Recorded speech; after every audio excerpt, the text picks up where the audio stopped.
Right, we're going holding by the Book of Leviticus Chapter 18. Again, we're going holding by the Book of Leviticus Chapter 18. We are still in verse 4. And again, this is going to be part 48. This will be part 49, part 50, maybe. I'll see if we finish it up this week or maybe next week. Again, we're going holding by the Book of Leviticus chapter 18, verse 4. And the Torah says, it's Mishpatai, Tasu, Vesukosai, Tishmaru Lechet Behem, Ani Hashem Elokeichem. So here, again, the Torah says, you should do my judgments, right? Things that make sense, keep my ordinances, things that don't make sense, to walk therein, go in their way. I am the turtle, your God. Right? So we've been speaking the last number of weeks in the Or Chaim HaKadosh,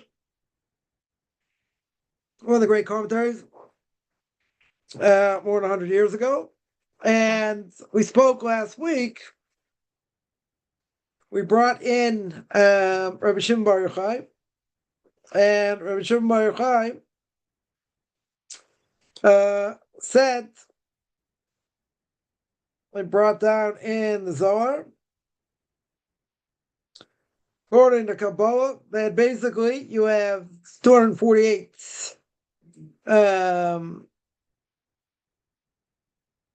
48 bones in the body, correspond to 248 positive commands. You have 365 sinus in the body, corresponding to negative commands, right? And basically, he said that when a person does a mitzvah, right? When a person does a mitzvah with that part of the body, so it strengthens it spiritually. Whether you see it, you don't see it, whatever. Spoke about that, what a person feels when they do a mitzvah, etc. So here, so that we spoke about. So now he finishes up, and he says that you should know that when you do a mitzvah itself, whatever the mitzvah is, right? Obviously, you have to do it the right way. We're not talking about, as we always say, we're not talking about Kabbalistic intention, right? Over here, a person does it the way they should. Yeah, they do it properly. Okay. Very good. They do it properly. So what does he say? It comes along the Or Chaim HaKadosh, and he says when a person does the mitzvah, you make yourself as if to say you join with God going in his path. Yeah, you're going in his way. It's like taking part of God, whatever that means, we'll see, within themselves. And that's what it means. That's what it means over here. La lechet behem, to go in the ways, i.e. the ways of the Torah. Going in the ways of the Torah, you're doing what God wants. Very good. Right? So every person has part of God in them, right? We are created, the Torah says, beginning of Genesis, in the first chapter, when it speaks about creation of man, we are created in God's image. Right? So every person, Jew or non-Jew, created in God's image. So when you do the right thing, as if taking that spark, that holiness that goes within you, that goes within you. That's what it means to go in the way, right? Or to go in the ways of the Torah. Yeah, and it says, and he says further, and he explains, going in the way means that, what does the Torah say afterwards? Torah says you're gonna go in those ways, i.e. the ways of the mitzvahs. Ani Hashem Elokeichem. I am the Lord your God, right? I am the God of compassion. I am the God of judgment, but I am the Lord. Very good. So he says, I am the Lord. You're going to go in my ways. You're going to do what I tell you to do. As if to say, says Or Chaim HaKadosh, as if to say that what? I am going to go in God's path. Right? In other words, God's going to be part of me when I go in this path, when I do the right thing. Now, sounds very, I don't know, a little bit flighty. You might tell me, yeah, come on. Yeah, this is Kabbalah here. Okay. We'll see what we can gain from it in a second. But he says this is the fundamental principle, what it means in Exodus chapter 25, verse 8. What is God saying? God says, God says, I want to dwell amongst the Jewish people. That's going to be hard to fathom, because how are you going to put God in a box? Right? He's talking about building the Mishkan, and God says, I'm going to put my presence. I'm going to put my presence in this box, however big it is. Doesn't really matter. Right? I'm going to put my presence there. Right? But it's kind of problematic how he's going to do that. Right? That's where he has to come on this Kabbalistic idea of Tzimtzum, that God sort of like contracts himself and puts himself in that box, however that works. And he says, so according to this, those that want to say, according to simple explanation, that what once I do the mitzvah, right? The mitzvah is preparation of going in God's ways. That is what it says. That is what the source, the fundamental principle is. We're going to see later. Going to walk within amongst them. And it says in Deuteronomy chapter 4, verse 4,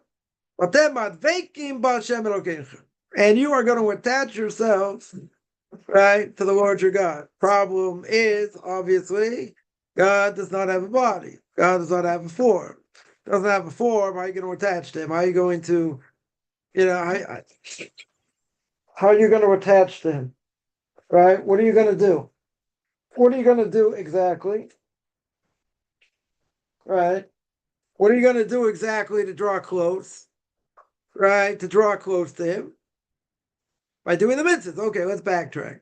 So what does he say? First of all, he says that when a person does a mitzvah, again, we're not talking Kabbalistic intention here. A person does the mitzvah. Period. He does the mitzvah. Yeah. So when he does the mitzvah, he's working hand in hand. He's working hand in hand with God. Yeah, becomes, like I say, part of him, right? Because God's infinite, right? But he says that's what it means going in his path. You have a portion. That's what it means. That's what it means when he says, Lalechet b'hem, to go in those ways, right? To go in those ways. To go in those ways. To do what he says.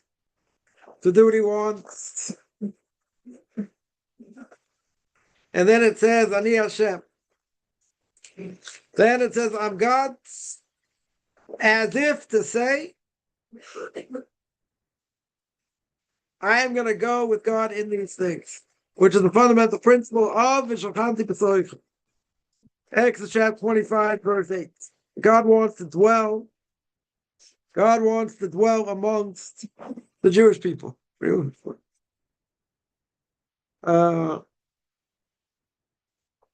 So, it sounds very interesting. Sounds like we're holding, I don't know, somewhere. Or I feel like you're walking on here. Yeah. That's what it sounds like. But what does he mean here? It means like this. God essentially does not need me to do anything. In other words, if I do something, it's not for his sake, per se. He doesn't need it. Right? First of the 13 principles of faith is that God is absolute. It means God has no needs. If God has no needs,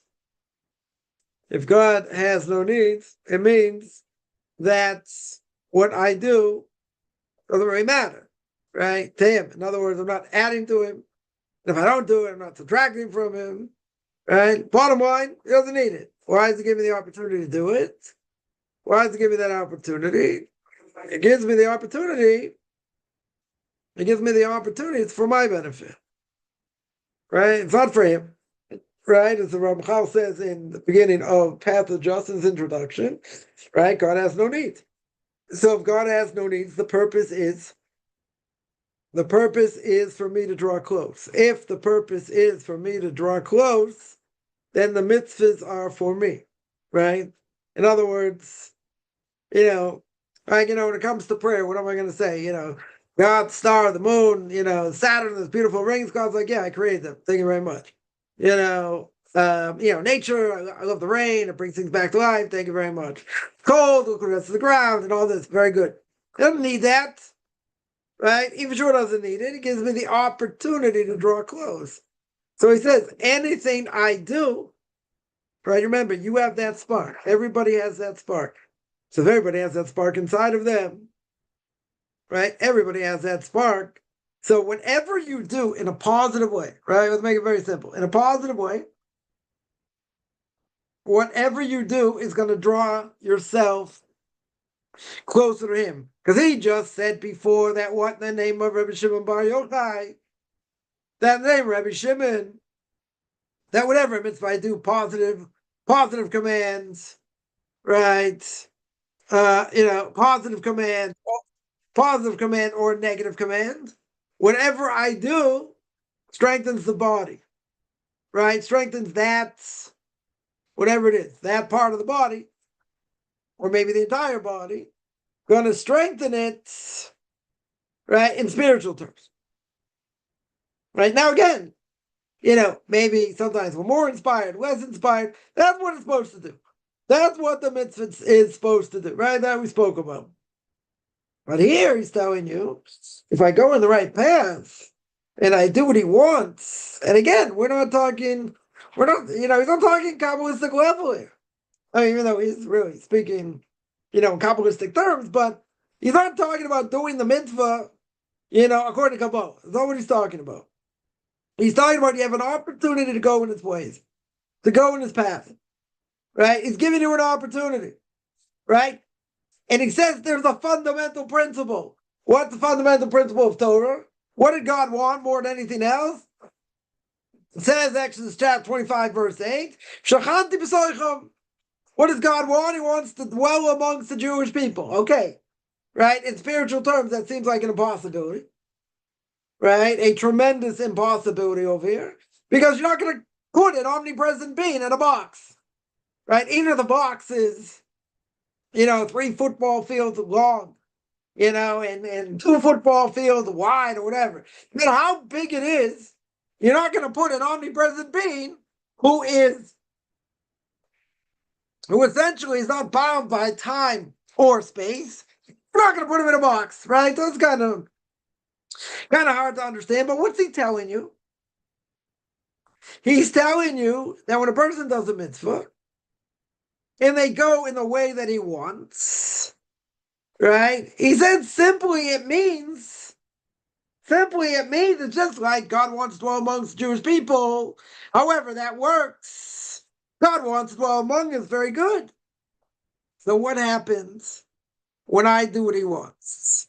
When I do what he wants, the Torah says, Deuteronomy chapter 4, verse 4, V'atem ba'adveikim b'Hashem Elokeichem. That's the end of the verse, right? Well, what's he quoting over here? They're going to go in his way. God's going to dwell amongst me. What does that mean? That I'm drawing close to him. Okay, right? It sounds very, as we said, very flighty. Sounds like you're walking on air. Well, what's he telling you? What's essentially telling you? He's telling you, if I do the right thing, right? I take my lulav, my esrog, right? I take my lulav and I esrog, and I shake it like this on Sukkot, and I shake it like that, whether I understand what I'm doing or I don't understand what I'm doing. What is that doing, essentially? I mean, I have to understand it at a certain point, but what essentially am I doing? You say I'm doing a divine command. God's telling me on this day, right? With the rabbis, what it means, right? You go, you shake it during the right time, you make the blessing, very good. But what does that do? What does that do for a person? What it does is, like every mitzvah, it strengthens the soul, right? It again, if we do the right thing, we have a battle every single day. We have a battle between the body and the soul, right? The body wants you to go after physicality and essentially do things you shouldn't do, right? Give in to your evil inclination. So basically, if you give in to your evil inclination, you debase the body, debase the soul. But if I do the right thing, right? A person does the right thing, says the Ramchal, over there in Derech Hashem. If you do the right thing, what's going to happen? You are going to elevate the body and elevate the soul. Now, again, it's a constant battle till a person dies, right? You do the wrong thing, the body has power. You do the right thing, the soul has power. But there's a battle, right? In this world, there's a battle. Very good.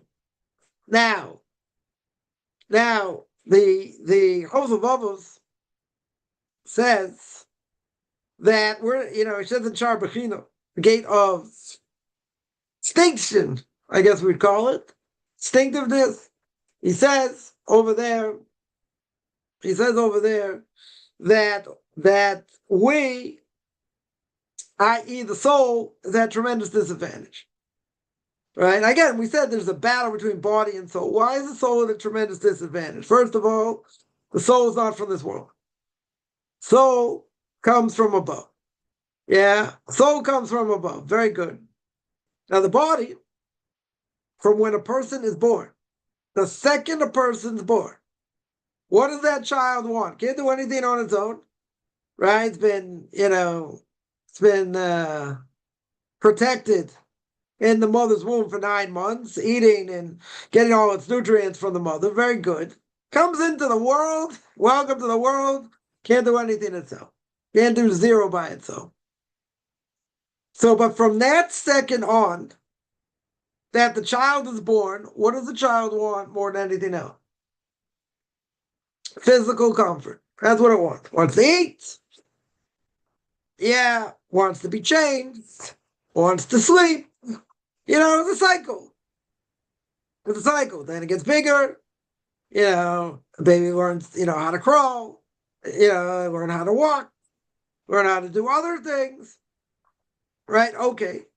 Right? But, throughout this time, this whole time, and as they continue to grow, what do they want? What does the child want more than anything else?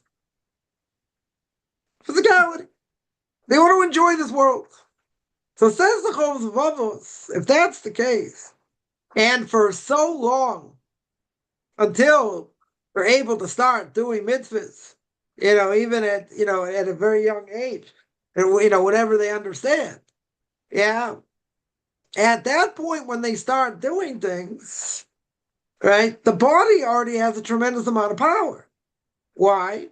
Because the body is going in a way it wants to satisfy physical desires, whatever it is, whatever it wants, yeah, whatever it wants, whatever that child's needs are, yeah, the body wants it to go after that.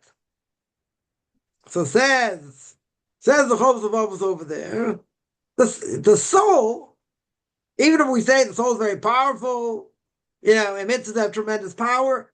Yeah, the soul, when it comes into this world, is trapped.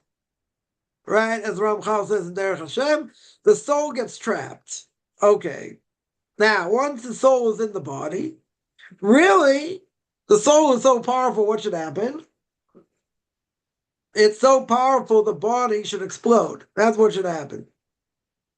But what essentially happens, God puts the soul in the body traps the soul. Now, the only time the soul can really shine is going to be when it's in the soul world, when it doesn't have any physical needs, right? When it's in the body, right? Let's say that's the time it can really shine. But in this world, it can be strengthened by doing mitzvahs, right? In other words, we have an evil inclination, the Gemara says, and we have an antidote. We have Torah. Very good. But the Chosavova says, even though that's true, and even though mitzvahs have tremendous powers, we see over here the fact that the soul is not from this world, right? And this body is enjoying this world, and as the body continues and wants to enjoy this world, the power of the soul over here is almost doesn't matter. In other words, even if you strengthen it with Torah and mitzvahs, the Chosavova says the body still has power. Because that person, that entity, whatever you want to call it, male or female, doesn't matter, right? What does the body want? What does the body want? Physical pleasure.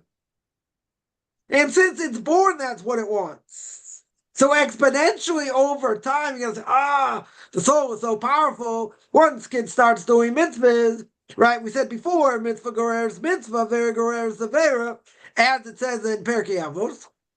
As it says in ethics for our fathers, do a mitzvah, you want to do more mitzvahs. You transgress, God forbid. You want to transgress more, okay.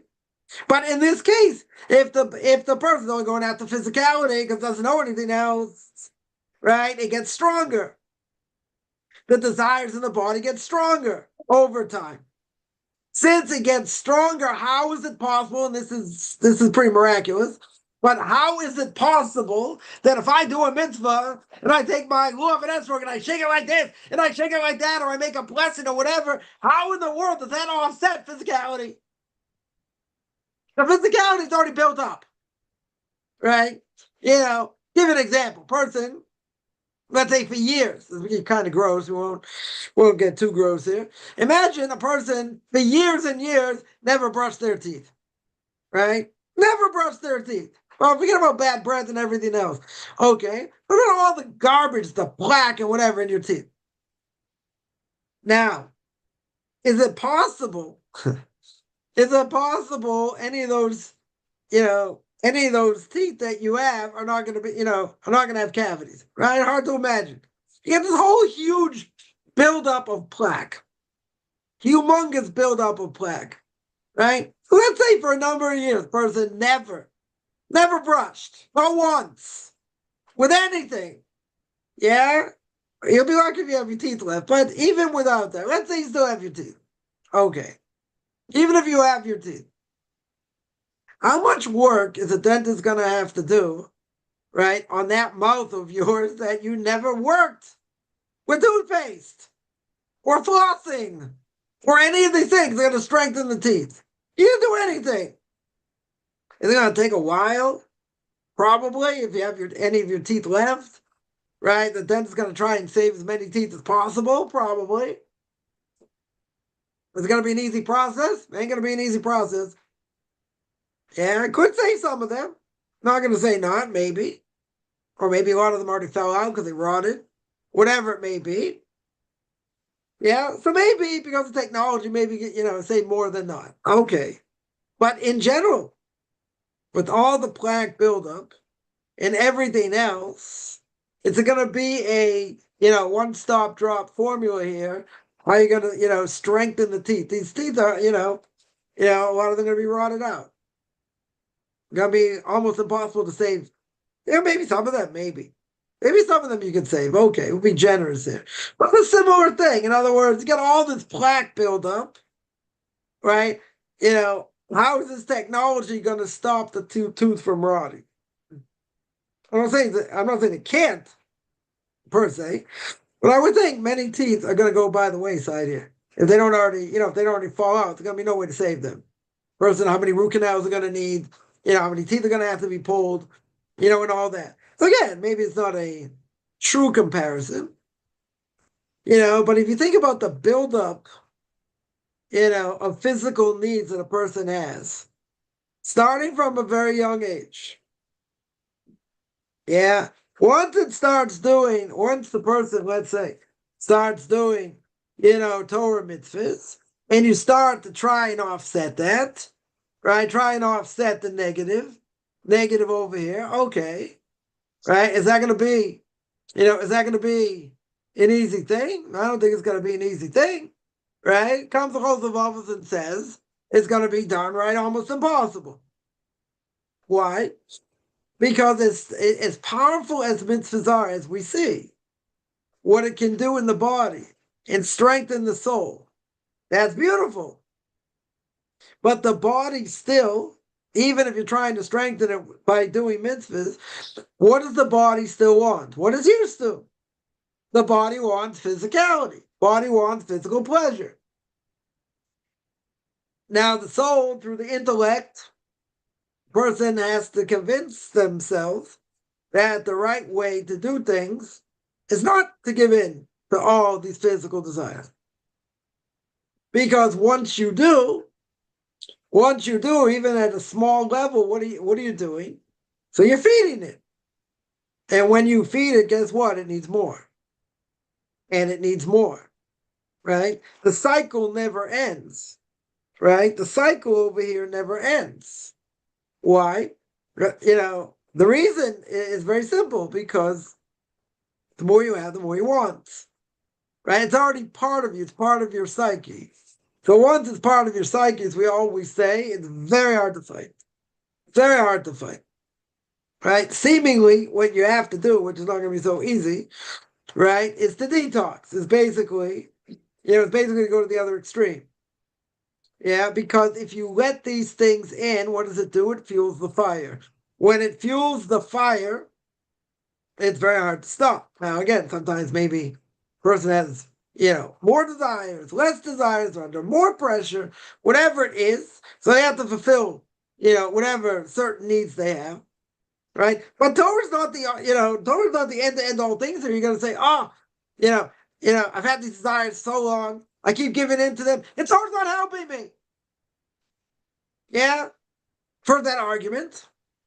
I've also heard, let's say, someone is addicted to video games, right? People addicted to video games, I can certainly understand. When I was growing up, certainly wasn't the same as what it is today, right? It's not even, it's not even close, right? But even with that, it's addictive, right? Totally addictive. I don't think there's any question. Yeah, even if they're only stick figures, or the graphics aren't so good or whatever, compared to today. Okay, well, addictive, right? So someone asked me, why is it so easy? I can spend a long time, I can spend hours, hours, let's say. I can spend hours playing video games, and it's very hard to sit down and learn Torah. Yeah, I don't have attention span, whatever, and I don't feel like I'm getting anything out of it anyway, let's say. But why is it so hard? Why is it so hard? Well, that's very simple. Because, a video game, you don't have to think. Video games enjoyable, most of them, even if you lose, right? But then then you get mad, you want to, do better and get the higher levels. Okay. You spend a lot of time trying to figure this out. Very good. But you're not thinking it's enjoyable. And what does it do? Just like anything that's impure, what it does is it sticks to your soul, right? One of the verses in the Torah talks about idolatry, that idolatry is forbidden. It's because it's medabik. What does medabik mean? It attaches to you. Just like we said over here, Deuteronomy chapter 4, verse 4, you want to attach yourself to God. You want to go on the right path. But idolatry is the opposite, right? This impurity sticks to you. And when it sticks to you, it's hard to get rid of. It's very, very hard to get rid of. Now, impurity can be fun. Now, I was going to say it's not fun, right? Back in the day, anyone's ever into, video games, or let's say, sports, or let's say entertainment, or any of these things. Any of these things are very addictive. Extremely addictive. Now, anyone going to say they're not fun? I was going to say they're not fun if you enjoy it, right? It's a lot of fun. So what does that do? It takes away your attention span. That's one thing, right? It makes you compare, things where this is like very exciting, and, trying to learn Jewish law and other things is maybe not so exciting, right? Let's say that's a lack in us, not necessarily in the material, but okay, right? Everyone relates to different things better. Some are more into Jewish law, some more into Jewish philosophy, some more into Chumash, some more into into Gemara, whatever it is, right? Whatever it is, yeah. But these things, these husks, these klippas, what they would call according to Kabbalah, this impurity, what does it do? So it grabs you, it attaches to you, right? It's not like you're sitting eating seaweed all day or bran. Right, we're talking about things you enjoy, right? Like steak, high in cholesterol and probably fat, probably totally kill you. Also, and candies and gum and whatever, cookies, cake, all these things. Yeah, person would enjoy, but probably kill you in the process anyway. Very good. Yeah, at the same time, you can say, oh, this is terrible. I can't eat it. What do you mean? You just ate it in 3 seconds, right? Right? So something like that, you want more of it, even though you know it's not good for you. See, there are two things there. One is people who don't have this mentality, i.e. a Torah mentality, will never understand why these things are bad. They're like, oh, they're against one of the rules, like what's the matter with sports? Besides the big waste of time, okay, maybe tell me nothing. Right? Maybe tell me, you just watch it at home. You don't go to the game. You don't see how people are dressed. You don't see what they speak about. Different things. Okay, I can cut you a little bit of slack. So what's the worst thing? You're wasting time when you go to learn Torah. That's for all you guys out there. It doesn't necessarily apply to women, but it's a waste of time. The best we can say, it's a waste of time, right? Morality issues, other things. Comes to movies and other things, we can say, okay, the values are bad, the language is bad. Innuendos are bad. I mean, it's bad all the way through, right? Even by cartoons. You can pick apart a cartoon. Very easy to see, what the negativity thing in cartoons are. But anyway, that's not the point. All these things are fun. All these things are fun. And in the secular world, you tell somebody this, they'll think you're off your cotton picking head. They'll say, what's the matter with it? What's the problem? Yeah. Then you have to break it down. But if they don't have this mentality, you say, listen, okay, let's watch, X cartoon, right? We'll watch, Bugs Bunny, right? Yosemite Sam and all that. Yeah, or what do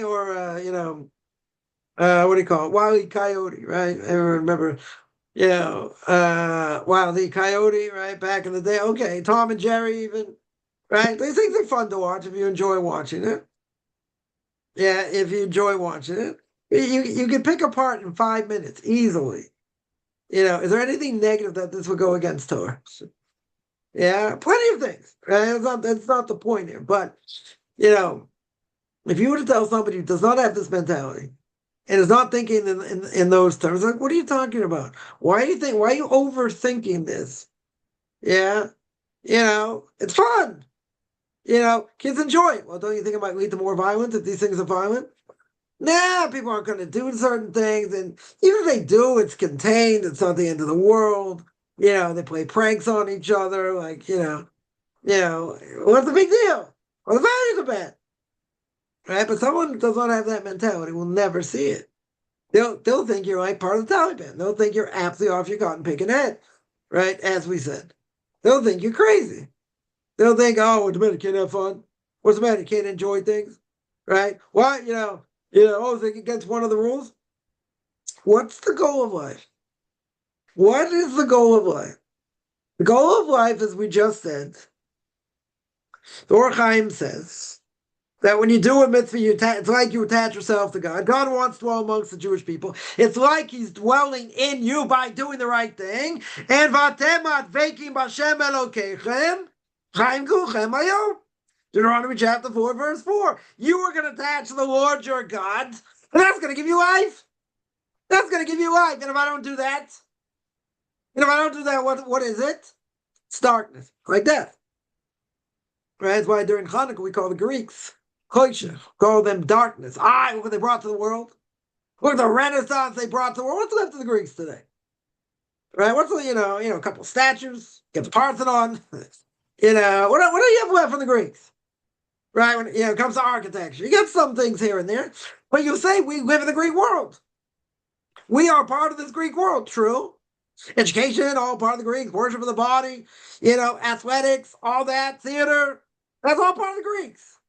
We're living in that world. We have no choice. We're part of that world. Okay. So I have to get in and get out. I have to do what I need to do for a livelihood. Very good. And that's it. But we get caught up in the culture. Very easy to get caught up in the culture. Yeah, but people say why would it be so bad? If, let's say, sports, we'll use sports as an example. If the worst thing by sports is a waste of time when you could have learned, okay. Let's say that's the worst thing, right? That's that's the worst thing. Okay. Yeah. We always have to ask the question, is what I'm doing right now, is it going to help me in serving God or not? Am I drawing closer to God or not? Don't say, this is definitely helping me, right? It's enjoyable. No one says it's not enjoyable, right? Unless you're not into sports, okay, right? Most people are not going to say it's not enjoyable, okay. Yeah, but so if a person has been brought up this way, and that's been their focus, more or less, besides, trying to figure out what they want to do in life, and how they're going to make money and different things, okay. But they're part of that overall society. If they're part of that overall society, what happens? You get into things, right? It's very interesting, especially, let's say, we use sports, your sports team is good, right? So I grew up in Boston. All sports teams are, pretty good, even the Red Sox back in the day, right? Even though, it took them 87 years to win a World Series, nonetheless, they go as my father would say, break your heart, they do good up to a point, then they collapse and whatever. It's curse of the Bambino. It's like when you get rid of one of the greatest players in the history of, baseball, you get cursed. You could get cursed. I don't know. Either case, right? Either case. So you live in a city where a lot of the sports teams are good. Yeah. They're always competing for championships. It's exciting, right? If you enjoy it. If you live in a place where, all your sports teams are pretty bad, so hang on to other sports teams or whatever. Yeah, but who cares? At the end of the day, why should it matter? You think it's enjoyable. Forget about, you don't care what they do in the off season and how they live their lives and different things. You don't care about that. You want to see how they shoot a ball, kick a ball, hit a ball, right? Doesn't matter. Doesn't matter. Well, what does this do though? First of all, it makes you lazy, right? That's for sure, right? And second of all, you're gonna say, oh, it's enjoyable. And if something's enjoyable, that's not good for me in general. What does that do? That strengthens the other side, and it strengthens it tremendously, right? So now, if I had a choice, not me, someone had a choice.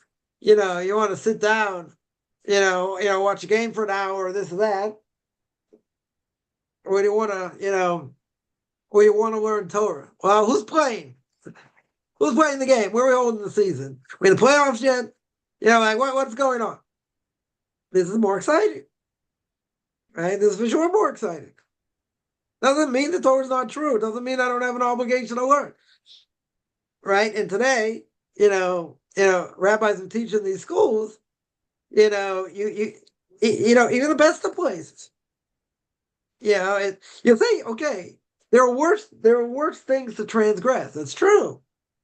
That's true. But the irony is that, a little boss with last year, a couple of years ago, and these look like better guys that came to learn here. And the entire conversation, about a half an hour, because they happen to be sitting right behind me, so it's kind of hard not to listen.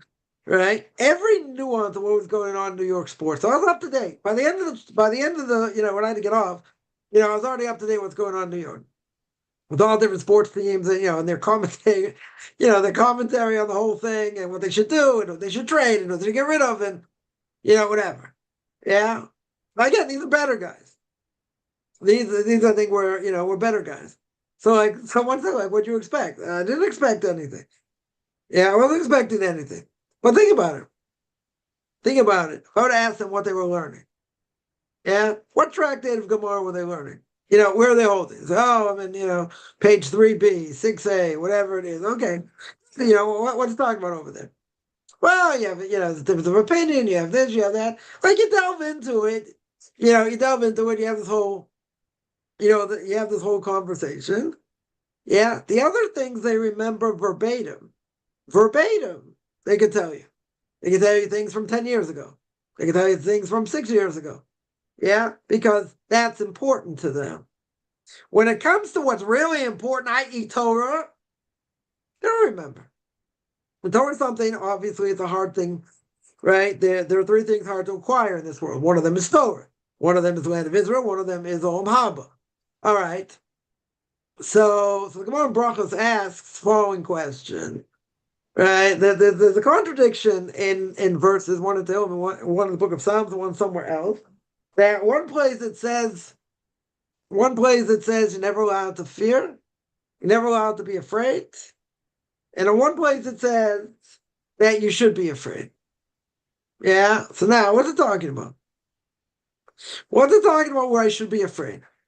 Now, people will say, well, you live in Israel, i.e. me. What should be afraid of? Missiles. Should be afraid of missiles. Should be afraid of terrorism. Yeah? Does God want you to live in this world and be afraid? No. Right? You got to be smart? Okay. But you have to understand, we're not in control. Very good. So, but what is it? That's not what the Gemara says. The Gemara says you should be afraid of the nations around you. Yeah?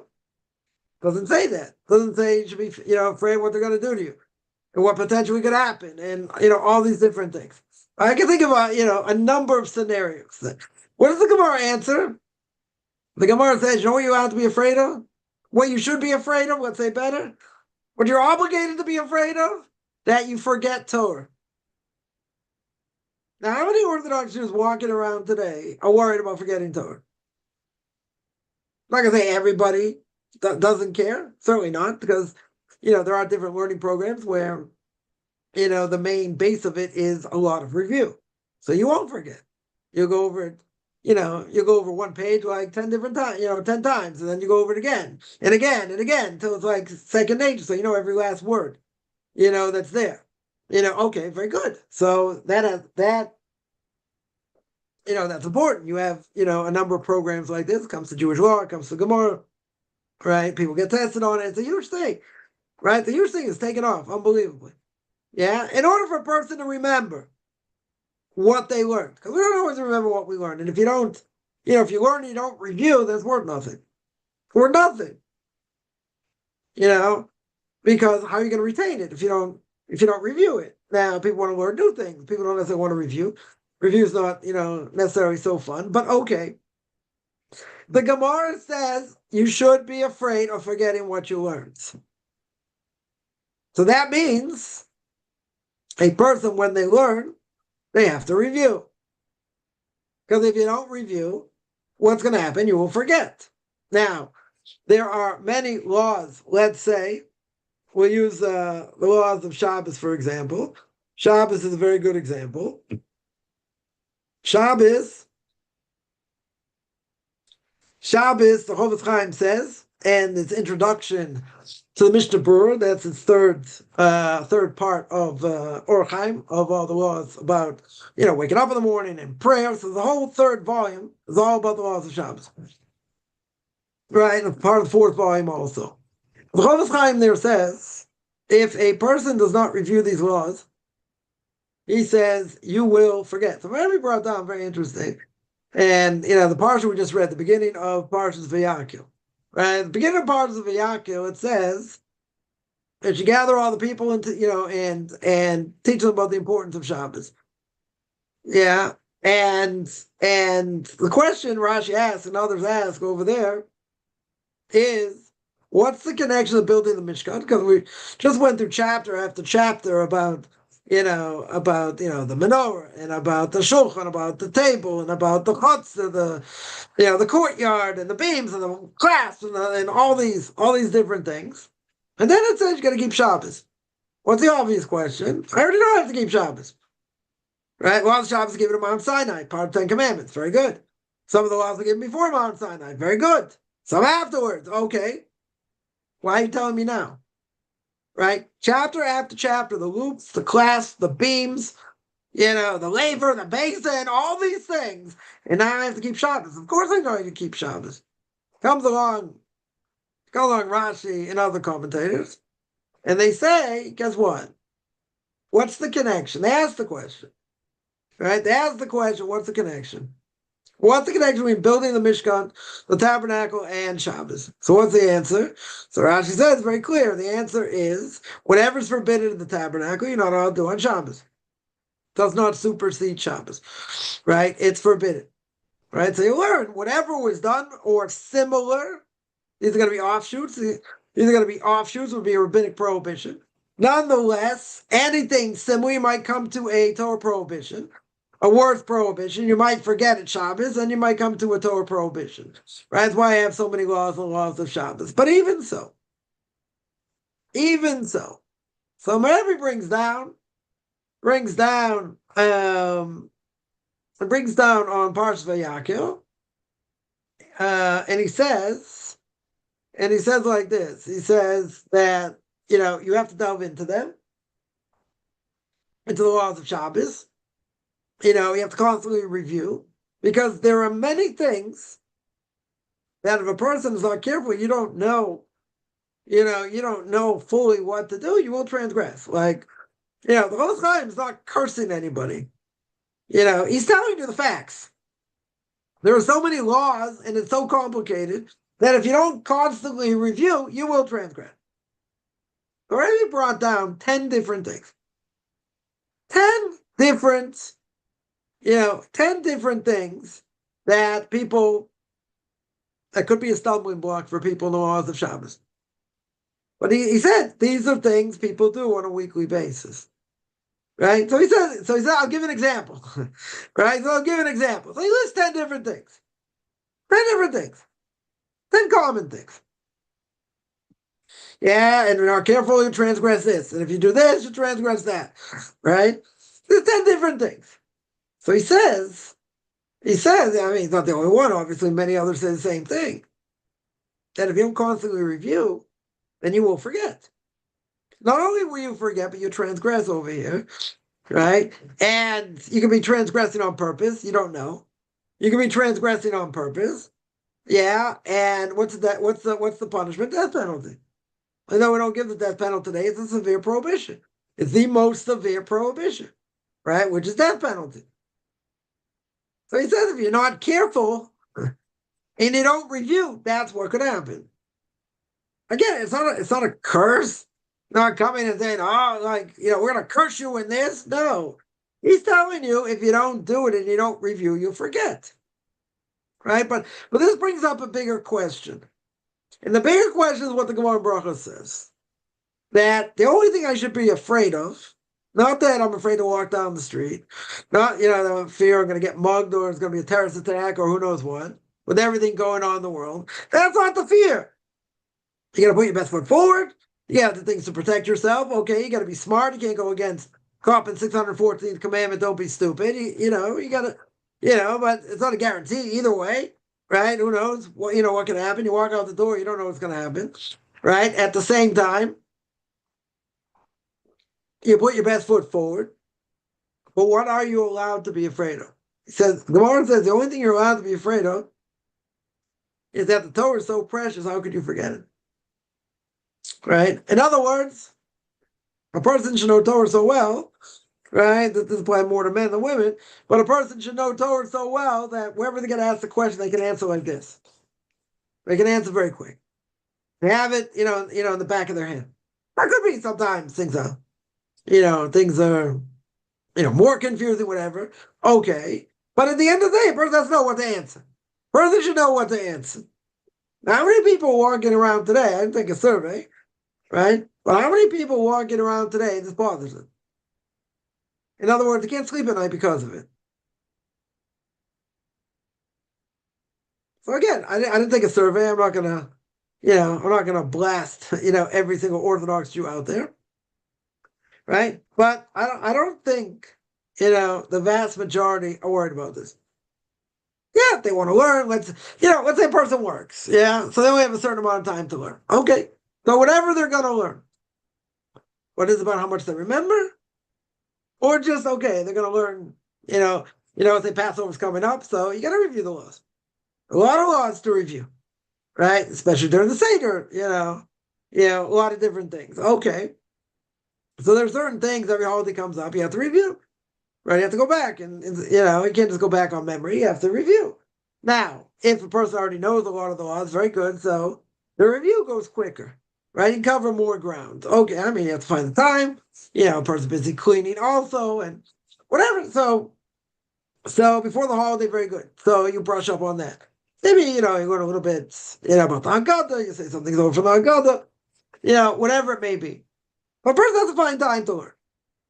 So if they're going to find time to learn, maybe they'll learn things that they haven't, really learned so much, whatever it may be. A person should learn what they like, right? A person 100% should learn what they like. Okay. But even with that, right? Even with that, how much focus on that learning is going to be how much I remember? Now, let's make it very clear. Let's make it very, very clear. If it's something that's important to you, you will remember. Person has, make or break doctor appointment 2 days from now. Yeah. You think they're not going to remember? Oh, they're going to remember. They'll make sure of it, depending what it is, they'll be there 2 hours early. Right? This is important to them. If it's something that's important to a person to remember, they will do whatever it takes, right? They will do whatever it takes to remember it. Yeah, that's what they'll do. Right? That's essentially what they'll do. That's important to them. So you say, okay. So you say, that's something they have to remember. Because otherwise, if they don't go, they're in trouble. Yeah. Let's say even better, it's life and death. Okay. So a person will make the effort to do it. Very good. They'll remember. Now, why is Torah not considered life and death? Why should it not be considered life and death? We're going to have to answer after 120 years when we die. First question, or second question, depending. It's either going to be, were you honest in business or you learn Torah? That's going to be the question. Now, that question is going to be, you're going to say, okay, I learned Torah, or I tried to learn Torah. Very good. So your soul is going to spit back what it learned. So even if you didn't properly review, your soul will remember. So that's, I saw that, many, many years ago. Saw someone bring that down. I think it was son of Chofetz Chaim. I think that brought that down. Or son or grandson. Forget who it was. And I felt better. Because even if you learned and you didn't review properly, so like if someone asked you a question, you couldn't answer them. Yeah, but your soul is going to retain it. So very good. So then God's going to say, okay, so what'd you learn? What'd you learn in your lifetime? Yeah, so you're going to get this ultimate test. Yeah, you're going to get this ultimate test. Now, this is going to be kind of embarrassing. Why? Because if a person could have learned more, if they had greater potential, that's going to be bad. Yeah, if they didn't learn as much. Right? Nonetheless, God's going to call it, okay, this tractate, that tractate, the other tractate, what did they learn? Again, apply more to men than to women here. Women also have to keep Torah mitzvahs, so they're also obligated to learn what they need to learn. Okay. But even with all that, so this is one part of what hell is that you're going for this ultimate test and you're not prepared. That's embarrassing. Totally embarrassing. Now, a person could use the excuse, I was busy working, I was doing other things, I didn't have a chance to learn, or the famous medrash, as we always say, that, the medrash with a fisherman, and fisherman dies, God asked him, to learn Torah, he said, he didn't give me a head to learn Torah. I'm a dummy. I didn't have head capacity. So God says, okay, what was your occupation? So I was a fisherman. He said, so how'd you make a living? He said, I made these intricate nets, and I used to get up, and, in the morning, I go to certain places, I'd trap all these fish, and whatever. So God says, I guarantee, same God who gave you brains, or gave you brains to trap fish, probably gave you brains to also learn Torah, right? And it's very embarrassing to hear such a thing. Now, a person can make the claim, okay, not that you didn't give me brains. A person can say, I didn't have time. I was too busy, earning a living. I was too busy working. Okay, so God says, let's see. Let's see what you did. So, God shows the person, okay, you wasted time over here. You thought you needed to do this. You really needed to do it. So, God calculates all the hours that they wasted, not to mention how much time they're on their phone watching other things. Yeah, let's say. Right? That's a big killer, which, I've spoken about a lot. So to say that you didn't have time, yeah, God's gonna up all the hours and say, listen, you spent, I don't know, let's say you lived to a ripe old age, probably lived till 92, very good. So it says I got 20, 30 years over here wasted. Probably more than that by a lot of people. Yeah, wasted. Let's say half your life, more than half your life. But I didn't have time. Brother, I didn't have time. What do you mean you didn't have time? God's going to show you where the time went, what you did with it. Yeah, brain capacity, everybody has. Just as Gemara Megillah. Gemara Megillah says that, if a person worked hard and they said they didn't get anything out of Torah, they worked hard in Torah, they didn't get anything out of it, it's a lie. You don't believe them. Because any portion of Torah that a person learns, they try to learn their best of their ability, they will get something. Are they going to get the Kabbalistic intention later? I don't know about that, right? Probably not, right? But they'll get something. They'll understand things at whatever level. It could be a deeper level, could be less deeper level, depending on the person, right? But the Gemara says it's impossible, literally impossible. If someone puts the effort in, they get nothing out of it. Impossible. For anybody. Impossible. Yeah?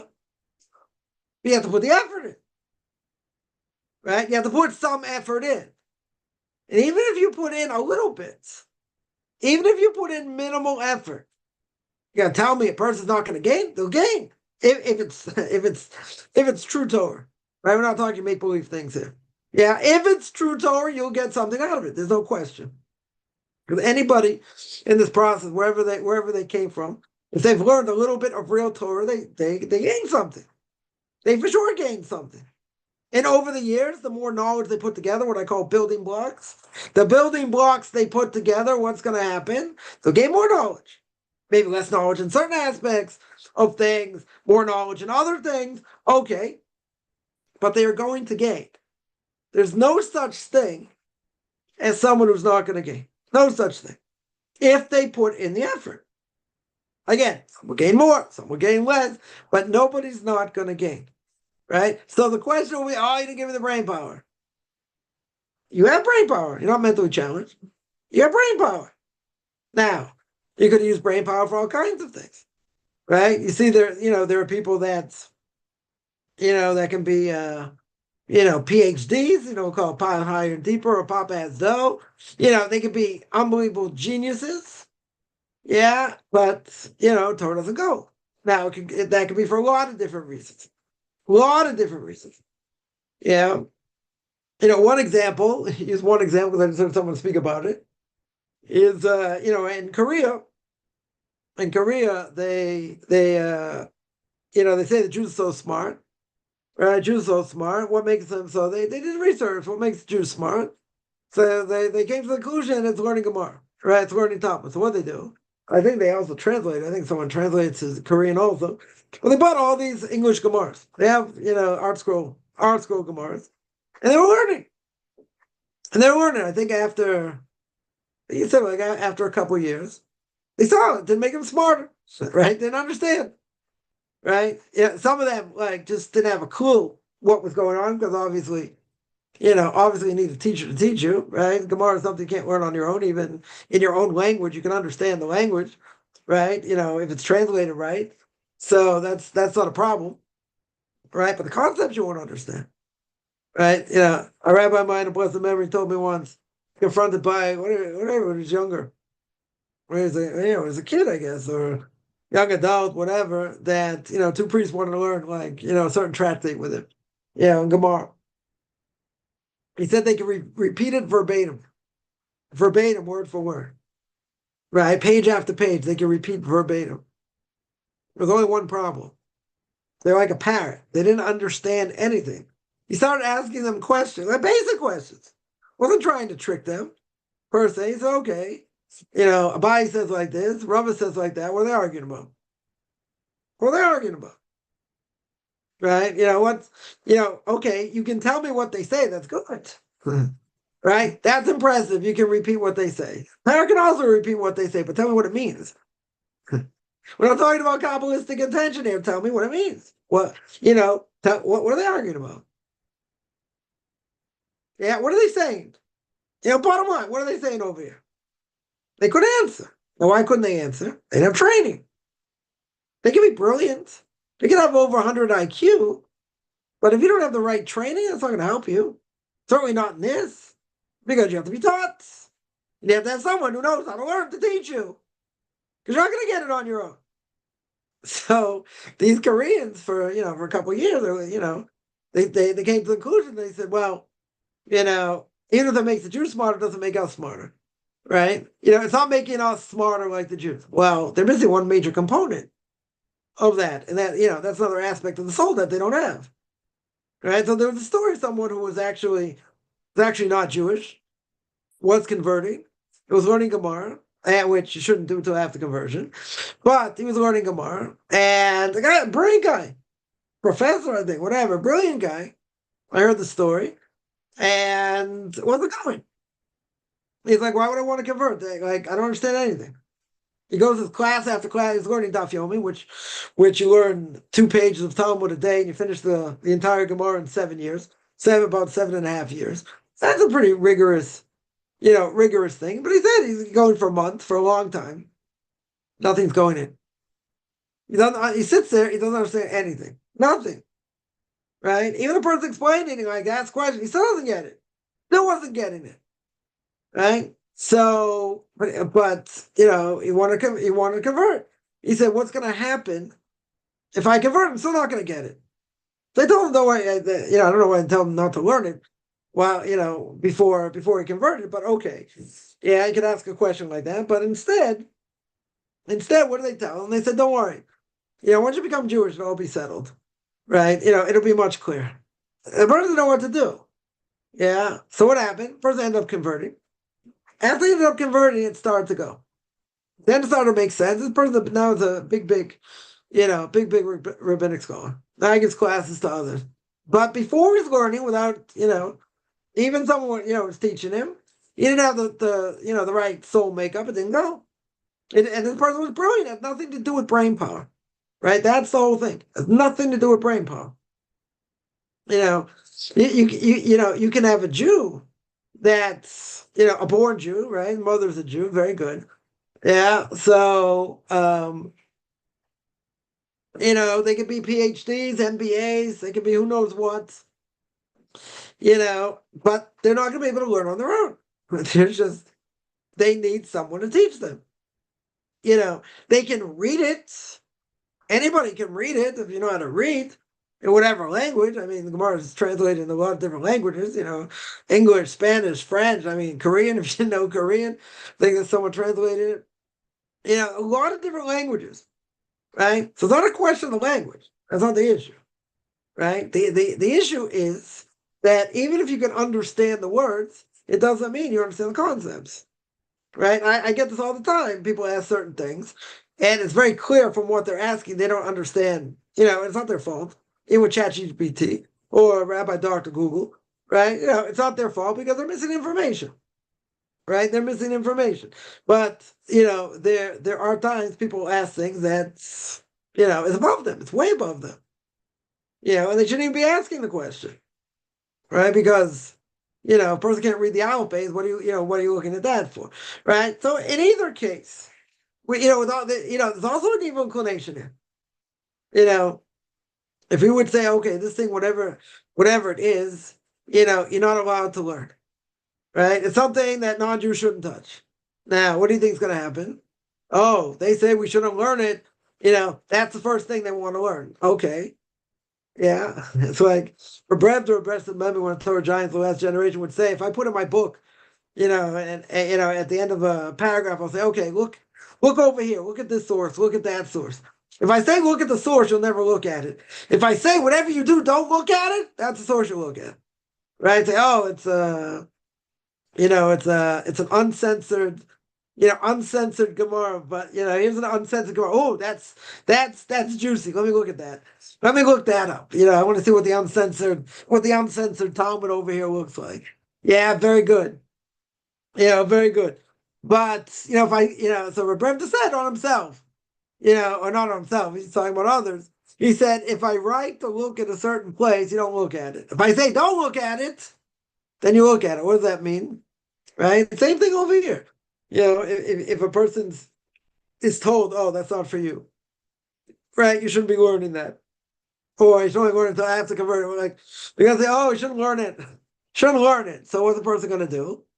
What's the first thing they want to do? They want to learn it, right? They want to look at it. Makes sense. I'm not saying it's good. You know, it does make sense, but it's like anything else. If you don't prepare, then you're not ready for it. Even if you think you're ready for it. I see this, I can't even tell you. I see this, so often. People quote things. I can't even take what they say seriously. Because I know they don't know how to learn. I know they've never really, learned properly. So like they're gonna quote something that makes them feel like they're gonna walk on water, right? I.e. Kabbalah or Kabbalistic ideas or different things. They don't have a clue. They can't have a clue. Why not? Because they don't have the requisite knowledge. They're not prepared, right? It's like studying calculus, right? You cannot study calculus, higher mathematics, without algebra, trigonometry. You can try it; it's not going to go. You need a base. Person wants to learn how to run. You can't learn how to run until you know how to walk or crawl, right? You don't start jumping through hoops and trying to get, all this extra beautiful knowledge or whatever if you're not prepared for it. Right? Again, and that's also something because then the person gets sidetracked. Right? There are a lot of places, in the world have in their cities, they have a Kabbalah center. Yeah, there are a lot of people that get interested in Judaism. Jews get interested. It could be non-Jews also, but Jews get interested because this is esoteric. This is deeper. Deeper meaning. Looking at the world in a totally different way. And all that. Yeah, it's interesting. I remember, I was in South America. I gave a class once in front of 4 different families one night. Started in Spanish, and one of them knew Hebrew, so I went to Hebrew, I went to English, went back to Spanish. And I was speaking about Passover, and I was speaking about different things in Passover. And I told them at the end, I want to make something very clear. Yeah, whatever was said tonight had nothing to do with Kabbalah. Had nothing to do with Jewish mysticism whatsoever. Now, why did I tell them that? Because I wanted to show them that the Torah is very deep without Kabbalah. You don't need Kabbalah to get the deepness. You can get deep concepts even without it. Now, obviously, if you know Kabbalah, okay, so it's one thing, right? But sometimes that's how people will will start up. People will start out that way. Okay, but even if that's the case, and even if that's how some people are going to start, you cannot that's not the end all places there, right? But they're missing the basics. And if a person's, and again, I see this all the time, so it's a common thing. People want to jump levels before they're ready.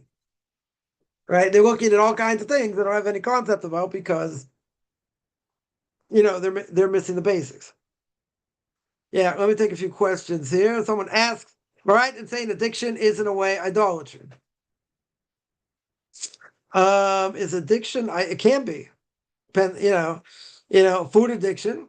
Yeah. What is idolatry in general? Not just about bowing down to things, but what's idolatry in general? It's giving a power to something that in and of itself has no power, and it takes God right out of the picture. Right? What is idolatry? Well, what can be considered idolatry? Money. What does money lead to? Power, fame, right? If a person feels like they can do anything, why? And that not only that, but their opinion like might actually matter because they have money. Like, do we really care? A basketball player comes out, no matter how much money they have, and they're advocating flat Earth theory. Like, does that matter?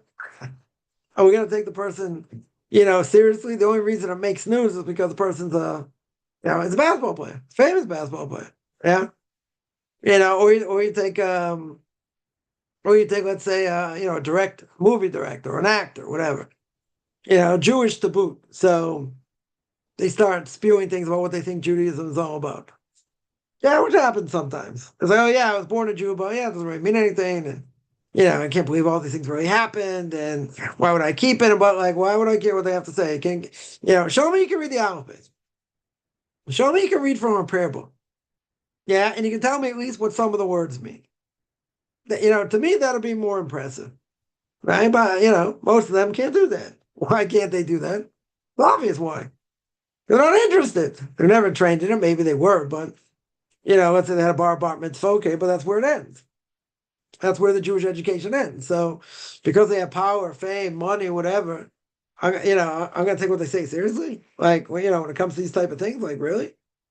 Tucker Carlson, and nobody really cares, but, he's like just stuck his foot in his mouth, so many times, recently, about, whatever, about Israel. He said some things, about Chabad and this, conspiracy of rebuilding the temple. I mean, like, it's idiocy. Like, it's not, it's interesting. I always find interesting people that, you know, like, talk a good game, seem intelligent, and then they make idiotic statements. Like, I mean, Candace Owens, I mean, we'd be here for until tomorrow. I'm not gonna throw her under the bus. We could, but that's not the point. But is Chabad messianic? Any Jews are messianic. Not that they believe the Rebbe is the Messiah. I'm not talking about that. Believing in the building of the temple, yeah, and the building of the temple and the Messiah coming. That is a major Jewish concept, right? That's one of the 13 principles of faith. Coming to the Messiah. Yeah, it makes it like this whole conspiracy thing. And what they do when they infiltrate, and this is their end goal. Like, sounds like an idiot, an absolute idiot. Yeah. Now it's very simple to understand why, because they don't know anything about Judaism. If he did his research, which obviously in this case he didn't. If he would have done proper research, he'd understand it better, but he didn't. Right? He absolutely didn't. So he makes a bunch of ludicrous statements that anyone knows really anything about Judaism because they really, come on, like, we should take you seriously. Forget about whatever he brings to the table and other things. It doesn't even matter, right? Doesn't even matter. I'm talking one specific thing. He's going to call Chabad out for, it's a stupid thing. Because if if you know a little bit about Judaism, he's off his rocker. He didn't do the research. He doesn't know. His big personality, his big personality. He's got what to say in a lot of different things, and whatever. But yeah, he's stuck his foot in his mouth a number of times about things he doesn't know about. So okay, you want to ask the right people, you want to get a picture of it, understand really what it is. Okay, right? But you look like a fool, with egg on your face when you say, when you say stupid things. Like, you're gonna call out Chabad for being, messianic and about coming to the Messiah and rebuilding the temple. Isn't that what every Jew wants? And that, I mean, secular Jews forget about that. I'm saying Orthodox Jews. Isn't that what every Orthodox Jew wants? Rebuild the temple, have the Messiah come. They don't, that is the main tenet of Judaism. It's been that way for thousands of years. It's not a new thing. Not a new thing. So to speak, not like a secret conspiracy. It's idiocy. That's what it is. Total idiocy. Right? But he's a major personality, for better or for worse. He's a major personality. Okay. when I went to camp back in the day, many years ago, someone said something stupid. You wouldn't directly tell them it was stupid. I mean, some people would, but you would tell them, you would tell them, learn the rules, play the game, practice. Yeah. That was a nice way of saying you're an idiot for saying this. Right? It's not a much nicer way of saying it. Yeah, but it's easy. If you're gonna get up and make a statement, and you are a major personality, do the research.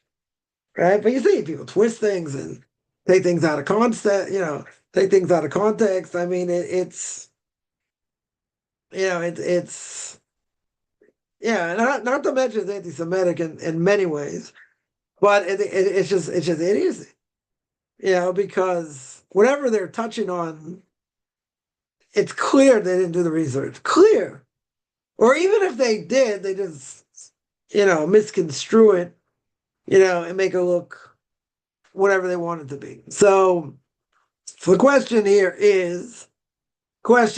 isn't, addiction. Yeah, certain things that you take God out of the picture and you put it in, let's say, sports, entertainment, let's say. So yeah, so that can be idolatrous. Food certainly can be idolatrous because, that's more important than anything else. Now, some people say, no, it's just one aspect of life. Food in general is, it was going on for years, centuries. Food's a big thing in people's lives. How it looks, how it's marketed, how much people eat. I mean, it's uncanny. Uncanny. How much effort is put into, dressing up food. But they know. They know how to market it. They know which chemicals to put in to make it more addictive. They do all kinds of things. All kinds of things. But yeah, it's out of control. It's been out of control for a long, it's not a new thing per se. But anything that's gonna, is gonna be, used as a means to an end, it's taking God out of the picture. That can be idolatry. Not in the literal sense, right? But it's giving power to something that it should never have. Yeah. So that's what I would say on that. 1 second. So when it says not really an excuse, you can learn Torah on audio. Yeah. Right. There are plenty of things. Right. I mean, I used to have tapes back in the day. Most of them I made in MP3s, so I have another box I think I still have to go through somewhere. Plenty of things to learn. Plenty of things to learn. It's not a question of time. Is that because people have time for all kinds of things. Yeah. And at the end of the day, if a person gets upstairs and they're gonna say, well, I didn't have time to learn, God should have mercy on them, on all of us for that. Because all that time adds up. It adds up. Right? So you can't say you didn't have time. Well, you have time for this. You have time to look at this. You have time to look at that. You have time to look at the other thing. But you didn't have time to learn. I mean, imagine. Imagine a person finds out, they lived, till 92. They found out decades of their life were wasted. Decades, not just like a few days, couple hours, this, that, decades. Decades of wasted time. I can't even imagine what the embarrassment that soul's gonna feel. Because they're gonna see everything they've done. Right? Second movie, when a person dies, according to Zohar, they're gonna see every last the first movie is what they did. They can't deny it, just like we're recording, everything gets recorded. Right? So they can't say I didn't do it. I think give excuses why they might have done it, but they can't, they can't say, okay, in this frame, stop the frame here, right? Now, you see the person has a hand in the cookie jar. Now you can't say I didn't have my hand in the cookie jar. Not true. God says, what are you, an idiot? Look at this frame. Your hand was in the cookie jar. No, it looks like that, but you don't understand. This happened and that happened. No, you had your hand in the cookie jar. Yeah, now you have to make an excuse why it's there. Otherwise you're in trouble. So you can't say you didn't do it. That's embarrassing. Every last thing we've done, yeah, is recorded. God's going to look at it and God's going to judge it. The heavenly court's going to judge it. So you can't say you didn't do it. But I can't imagine, I can't imagine what the embarrassment is. Think about, think about, not even in your own life, whatever. If it never happened to you, very good. Think about somebody that got caught red-handed doing something bad. They got caught red-handed. Now imagine the embarrassment at that point they got caught. Right? Now, multiply that by infinity when you're in front of God and you got caught red-handed doing X, Y, and Z. I can't imagine. I can't imagine the pain, that the soul is going to feel. Because the soul can't hide. There's nowhere to go. You have to sit there and take it. It's embarrassing. Embarrassing. Yeah. Embarrassing to the nth degree. So that is one part of what Gehenna, what hell is the fact that you have to answer for what you've done. Right now, you compare it to the second movie. What's the second movie a person sees? The second movie is what you've done in this world. Sorry, the second movie is what you could have done, what your potential was, why you had to go through certain things, and what you should have done, and what the repercussions should have been, right? And what should have happened. But you didn't do that. So God's going to say, okay, this is what you should have done. This is what should have happened. And it didn't. So God's okay, let's go back. It's like the Matrix here. Let's go back. Let's go back and see now what you did, what the repercussions are, what you should have done. Right? It's also embarrassing. Because the person can say, wow, had all this ability, in different things, but, he gave into this inclination, gave into that inclination, and a person didn't go in that path. So if they didn't go in that path, okay, so, a person had to get punished, different things had to happen, whatever. It's also embarrassing. Because you're going to see what you could have done. It wasn't possible. No matter what the situation was, it wasn't impossible. Right? God's not going to put a person in a situation they can't handle, or at least we don't think we can handle. Right? That's what we think. But God knows what he's doing.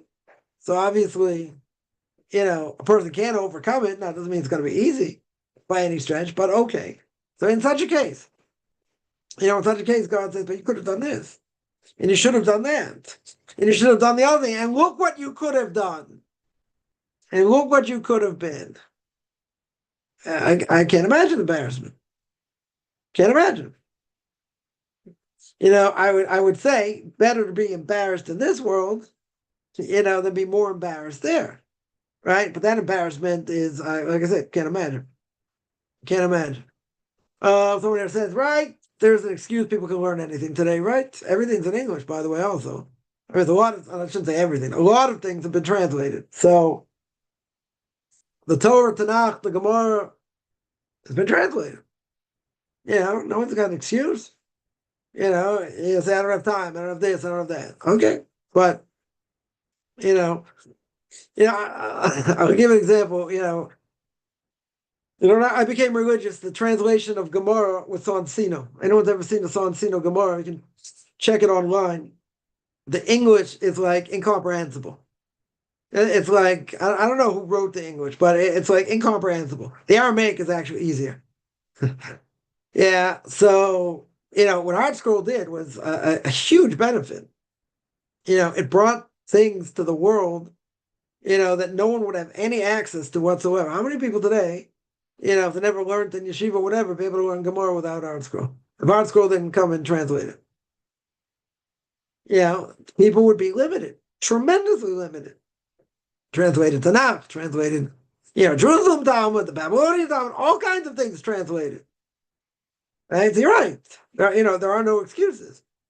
There's definitely, there's go on TorahAnytime.com. Right? Plenty of things to listen to. Plenty of things to listen to. Good things. First, don't get knowledge, don't question. I have to say I don't have time. Oh, I got an hour commute to work, so you listen to the news. Or you listen to music. Well, I need to relax, whatever. Imagine a person listening to Torah back and forth. How much, what you could go through. Plenty of things. Yeah, yeah. So to say that, say you don't have time is one thing, but to say that, I can't learn it, it's not possible. There are plenty of ways to learn it. Plenty. Yeah, again, some things are easier to learn than others. Okay. Granted. Granted, but a person can listen to audio. It's plenty of things. A million different things to listen. It's not a shortage. Totally not a shortage, of things to listen to. Yeah. Someone says Genesis chapter 12 will rebuke these anti-Semites. I heard that Tucker Carlson is being now investigated. Yeah, communication with Iran during the war. I don't know. He claimed it was before the war, but I don't know. I just saw it also. What he said, but yeah, he thinks he's got nothing to worry about. Okay, let's say he's not guilty. Let's say for argument's sake, he interviewed someone before the war. So what? That means he's a collusion. That means he's in collusion with him. I don't know. I don't know about that. Yeah, he was talking with the enemy. Okay, so you tell me they were enemy before. They were enemy before, right? So he gets his kicks off of interviewing these dictators and scumbags and all that. Okay, that's against the law. Where's it against the law? Why is that against the law? I don't know if it's against the law, right? He's colluding with them. What's he doing? And even if he got paid by them, that was his claim also. I don't need their money. Yeah, yeah. So give him an interview. Give him airtime. That's forbidden. I don't know if that's forbidden according to law. I mean, they may claim it. I don't know. Yeah, I don't know if that's forbidden. I don't know if that's forbidden. He gave him airtime. So what? And if they paid him, he's an agent of them. And let's say he totally attacked them. We'll give him credit here. Not that we have to. Let's say, he totally attacked them. Yeah, and he demolished them for their beliefs and all that. So what did he do wrong? Just by engaging them, that makes it forbidden? Makes him an agent? Even they paid him? But they gave them bad publicity. Well, they're not paying him for that, but let's say.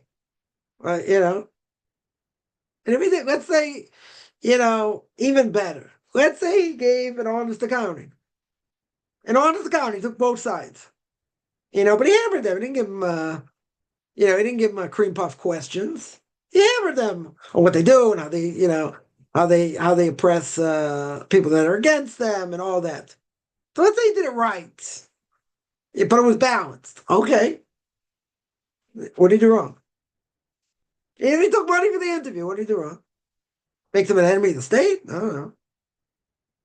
I'll be interested in what happens with him, but I don't know if that's forbidden. So what? So what if what if he interviewed Hamas people? Yeah, before what they did. They were terrorists beforehand. Okay. That makes them in collusion with Hamas? Because he interviewed them? You might say, well, they're enemy of a lot of people. Okay. Creating havoc in the world. Okay. That's collusion? He interviewed them. Yeah, he even got paid by them. He's an agent of them? I don't know, could be. I don't know what that was. I find it hard, if it was balanced, let's say. Yeah, again, we'll give him a drop of credit. If it was balanced, what did he do wrong? He hammered them also. Yeah. Now, you tell me, if he gave him good publicity and he didn't hammer them, and let's say he didn't take money, that makes him an agent? I don't know. I don't know if it makes him an agent. Yeah. I don't know. It'll be interesting to see what happens, but I don't. Yeah, the CIA is investigating. Okay. But, I don't know. I don't know if that makes it forbidden, per se. I don't know the law, so I'm talking out of my elbow. But I don't see why, according to logic, that should be a problem, right? You interview a head of a rogue country, okay?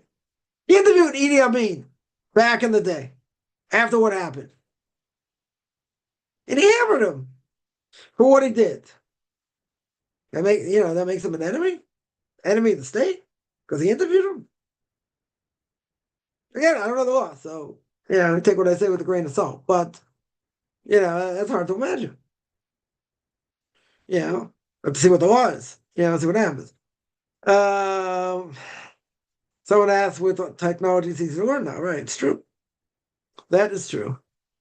Where in the Torah does it address details involved of rebuilding the temple? Uh, um, where's it? 1 second. Oops. Where does it say? Where does it say directly?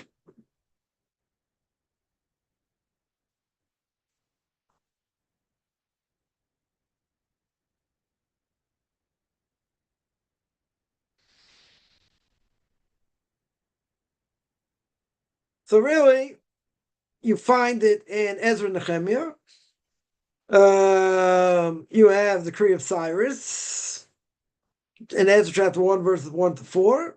Authorized Jews to return and rebuild the temple. Okay.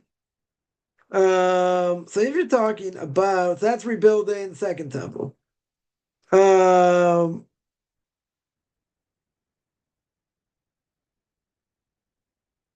where does it say directly? And the Gemara brings it down. Not said specifically in the Torah, but the Gemara clearly says you don't rebuild it in every generation. It's like you destroyed it, right? That that is that is true. So rebuilding the second temple, right? Rebuilding the second temple, I understand. That you get from Ezra and Nehemiah. But the thing itself to be rebuilt, to a direct Torah source, I don't think it's a direct Torah source for that.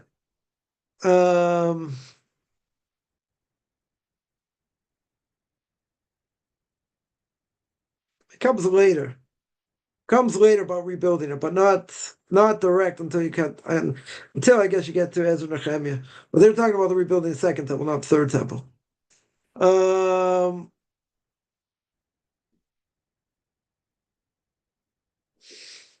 Someone asks if I become friends with demons. Yeah, become friends with demons to recognize Hashem as the highest power. Is that all right?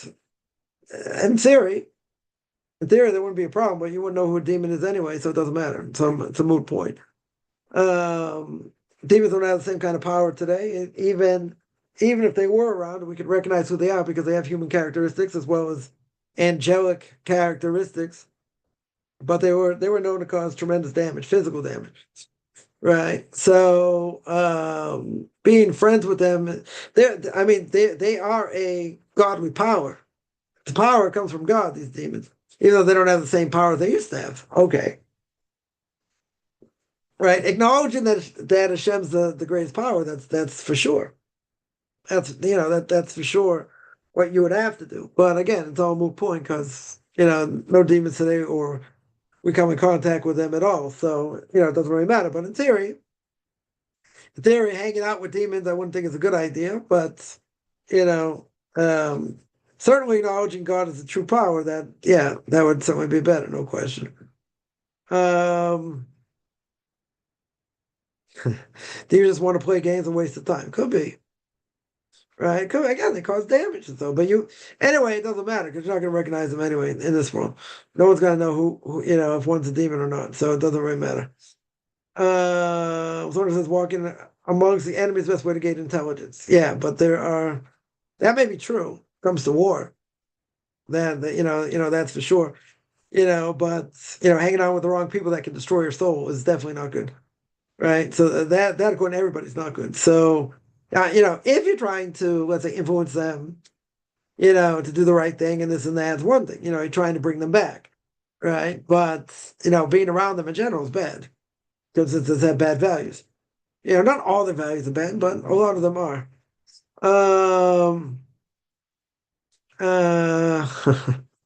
Someone that says I was going to talk about advocating flat tax. Oh, no. For the wealthy. I don't think it's a bad thing, but not going to, wasn't going to speak about that.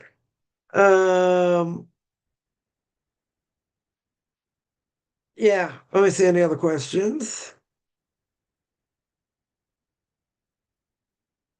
So one thing here, as you said before, just get back on topic here.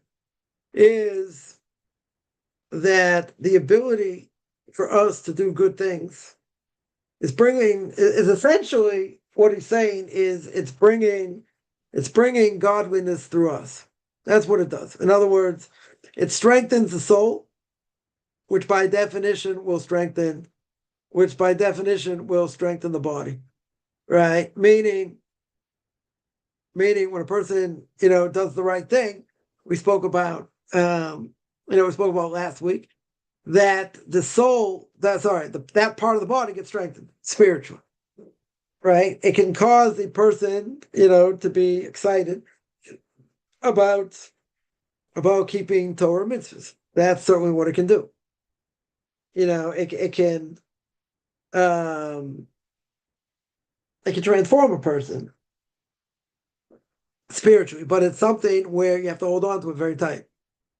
You have to work at it very hard to keep it, because otherwise it's very hard, right? It's very hard to keep.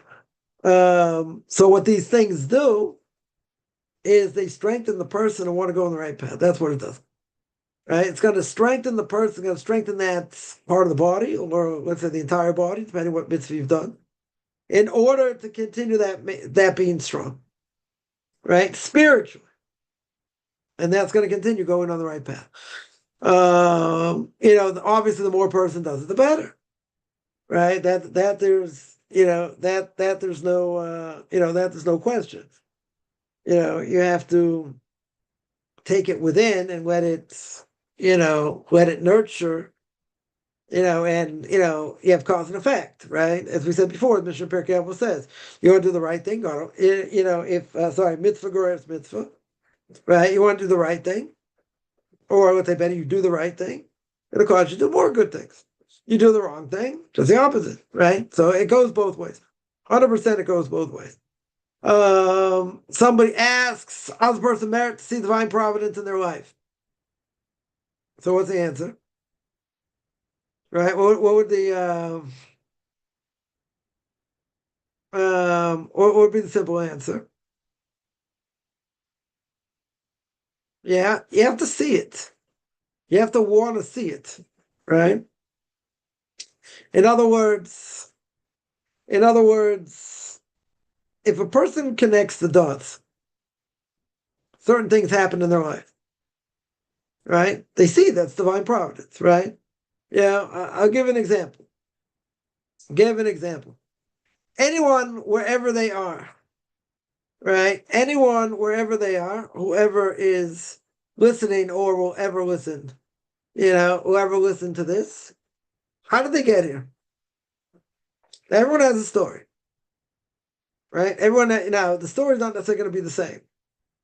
In some ways, they'll be similar, but not necessarily. Someone will say, I was thinking about Torah, I came across, your site, I came across something you said, I came across whatever, right? Everyone has a story. Now, for better or for worse, they're in contact with me, okay. Yeah, but, in that way, it's also divine providence. Why is that divine providence? It's divine providence because the person was searching. They were searching, or quote unquote, came across it by accident, let's say. I've heard that also, but not usually by accident. And it changed them. And somehow, whatever came out of my mouth changed them. So they become somewhat groupies a little bit. I like what I have to say sometimes. I tell my kids out, they're like, no, not true. Okay, yeah, but everyone can connect the dots, right? Yeah, you have to be able to see it. In other words, if let's say, let's go back 2 years. Let's go back even 5 years, where a person was holding, right? Now you fast forward 5 years. Yeah, you fast forward 5 years. Now, how did you get to where you are now? So now you're going to go back. You're going to go back those 5 years, and you're going to connect those dots. Now, again, sometimes dots go up, they go down, they stay in the middle, they go up, they go down, whatever it is. But you should be able to say, okay, I went from A to B to C, eventually to Z or Z, depending where you're from. Yeah, but I got from A to Z. How did I get to A to Z? Yeah, so a lot of different moving parts in between. So because of all the moving parts in between, you got from one point to another. That's called divine providence. It can be negative also in certain ways. It could be negative. Yeah. In other words, a person could get totally messed up that way also. They were at A, they went to B. B led them to C in a negative way. Went to D in a negative way, went to E in a negative way, but then they came out of it. Then they went to F, G, H, I, in a positive way. Right? That's also divine providence. Yeah. In other words, divine providence, even to see the negative, the question is, are they going to act on the negative? Are they going to get sucked into the negative? Or are they going to stay in the positive? Or is there something else that's going to circumvent it? Right? Let's say. So a lot of things can happen. Right? A lot of things would happen. Could potentially happen. That's divine providence. I've heard this many times. People say, I was looking at someone, I want to be inspired, and, I saw your video, I saw your clip, I saw, whatever.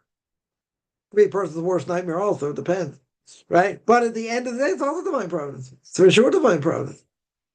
Right? In other words, a person wants to go in the right direction. Gemara says God will help them. If they want to go in the wrong direction, God will not stop them. Very good. Right? Ain't davar made with ne'aratza. Nothing stops a person from their desires, from their true desires. If a person really wants something that, that bad, they will get to it. God will help them. Right? As we said before, you want to go in the right direction, God will help you. A person has to seriously want to go in the right direction. So that's divine providence. God will put somebody in your path to help you. Now, again, could a person get sidetracked and go in the wrong direction? Yeah, that could happen. Listen to the wrong people? Yeah, that could happen. But at the same time, if you want to go in the right path, that's divine providence. That's a short divine providence, right? It's very easy to see. Very, very easy to see, right? But you have to warn it. Can things, quote unquote, happen by accident? Well, obviously, we don't believe things happen by accident, right? They're meaningful coincidences. So all you have to do, anyone on their spiritual journey, all you have to do, whenever that started or however you got there and where you are now, if you connect the dots, which shouldn't be that hard to do, if you're able to connect the dots, that's divine providence. That is divine providence. Now again, could a person get sidetracked? Yeah. Could a person have an evil inclination to do other things? Yes. But if a person really wants the truth, they will get there. If they want fantasy, okay. They'll get fantasy also. It depends what they want. There are ups and downs. There are a lot of ups and downs. But if a person really wants the truth, God will orchestrate in a way you'll get to it. And everybody has a story, how they got to different people. Or how they started listening to different people, or how they came on this path. Right? Most people came on this path. Most people, I think, they came out of Christianity, got to Rabbi Singer or Rabbi Skopek. Yeah. And, that totally cleared them from Christianity, and then they move forward. Now, moving forward, how they get to X, Y, and Z, good. Right? But you also see, you also see how you got there. When you see how you got there, yeah, that's divine providence. Right? That is getting you to a certain place. Right? That 100% is getting you to a certain place. So, and hopefully that's positive. It usually should be positive. Not everything comes out of it necessarily is going to be 100% positive. Could be positive, could be negative, could be ups, could be downs, right? But it's easy to see, right? I don't think it's that hard to see, because we make decisions. We can make good decisions, bad decisions. Yeah, but let's say, for argument's sake, a person made a good decision, right? They made a good decision and changed a lot of things. Change the way they look at life, change their livelihood structure, change, many things. A job opportunity falls in their lap. Yeah, fell in their lap because, I don't know, someone didn't take it, they heard about it, whatever. Yeah, that's divine providence. That's for sure divine providence. Could negative things also be divine providence? Could be, right? But it could be you did it to yourself. So, you had an opportunity, you shouldn't have done it or whatever. It's also, it's also part of the plan. right? It's also part of the plan, right? But the hard thing is that two people can see the exact same thing and they view it in two different ways. Because one person wants to see the truth and the other person doesn't. But they make a choice. Like you tell somebody, what are the chances of 39 Scud missiles hitting nothing? Right? Someone will say, that's miraculous. Like you can't explain it otherwise. Unless you have the stupidest people sending the missiles. That's part of it. It could be. But 39 missiles hit nothing is, it's pretty incredulous. Someone else can say, well, I take off the Casio watch, start pushing buttons. Yeah, it could happen. Yeah. It's 1 in a trillion shot, but it could happen. Yeah, but they witness the same thing. They see the same information. So two people can see. Now, you could ask, how can two people see the same information and come to different conclusions? So what's the answer? Because they see what they want to see. Someone say, oh, you need God, this and that, so you see it as a miracle. Yeah, I see it as a coincidence. Okay. Logically. That makes sense logically? Right? A person can say, well, even if I say it's a miracle, it doesn't change anything. All right. That's a lie, but it doesn't show God's in charge here. God's running the world. Hundreds of thousands of missiles being, shot all over here, and only a few have hit and caused serious damage. Not a coincidence? Oh, maybe it's the wind. Maybe it's the wind. Maybe.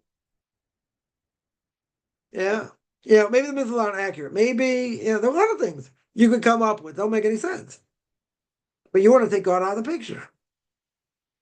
Yeah, there is a theory. I'll just throw this out there. There's a theory. All the miracles happened in the book of Exodus. Yeah, there's a theory. How did it happen?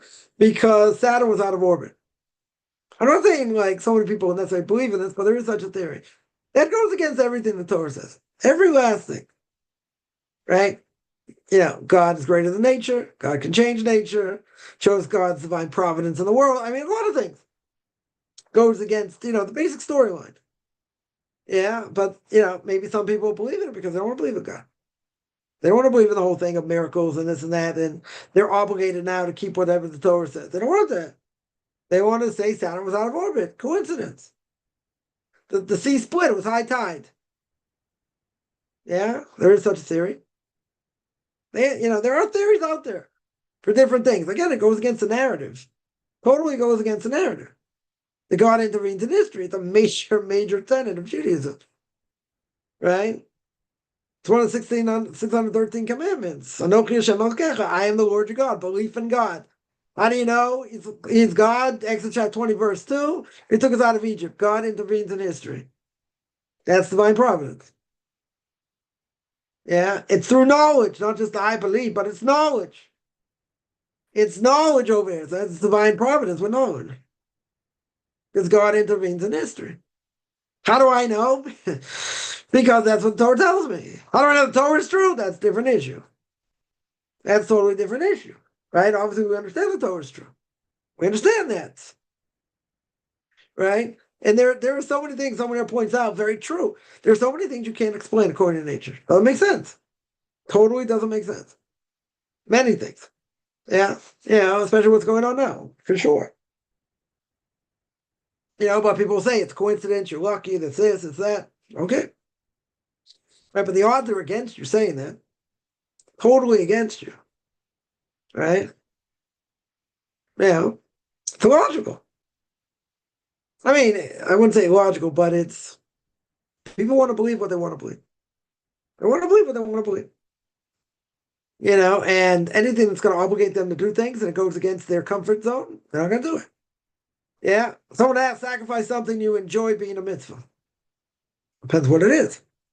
Right? The whole thing that a whole gate and calls of is about separating things, separating from things in this world. Shar precious, right?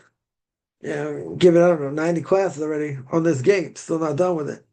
Right? But separating things from this world. Is it a mitzvah? Sure, it's a mitzvah. Yeah, it's getting you to understand what you're doing in this world instead of redoing your bathrooms. Right? Even though I had somebody who's, I think I mentioned this before, someone who's a contractor basically does renovation, works for a company, does renovations. So I asked him, I said, I always heard people make fun. People say that people spend a lot of money redoing their bathrooms. So I asked him, I said, you're in the field many years. I says, it's true. He goes, you don't even know how true it is.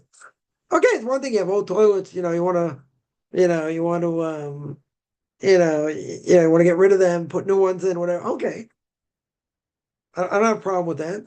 Well, like when you were doing like everything in the bathroom, on top of the bathroom, like, so I said, come on, people are really spending like, they're probably spending money on, on other things also, you know.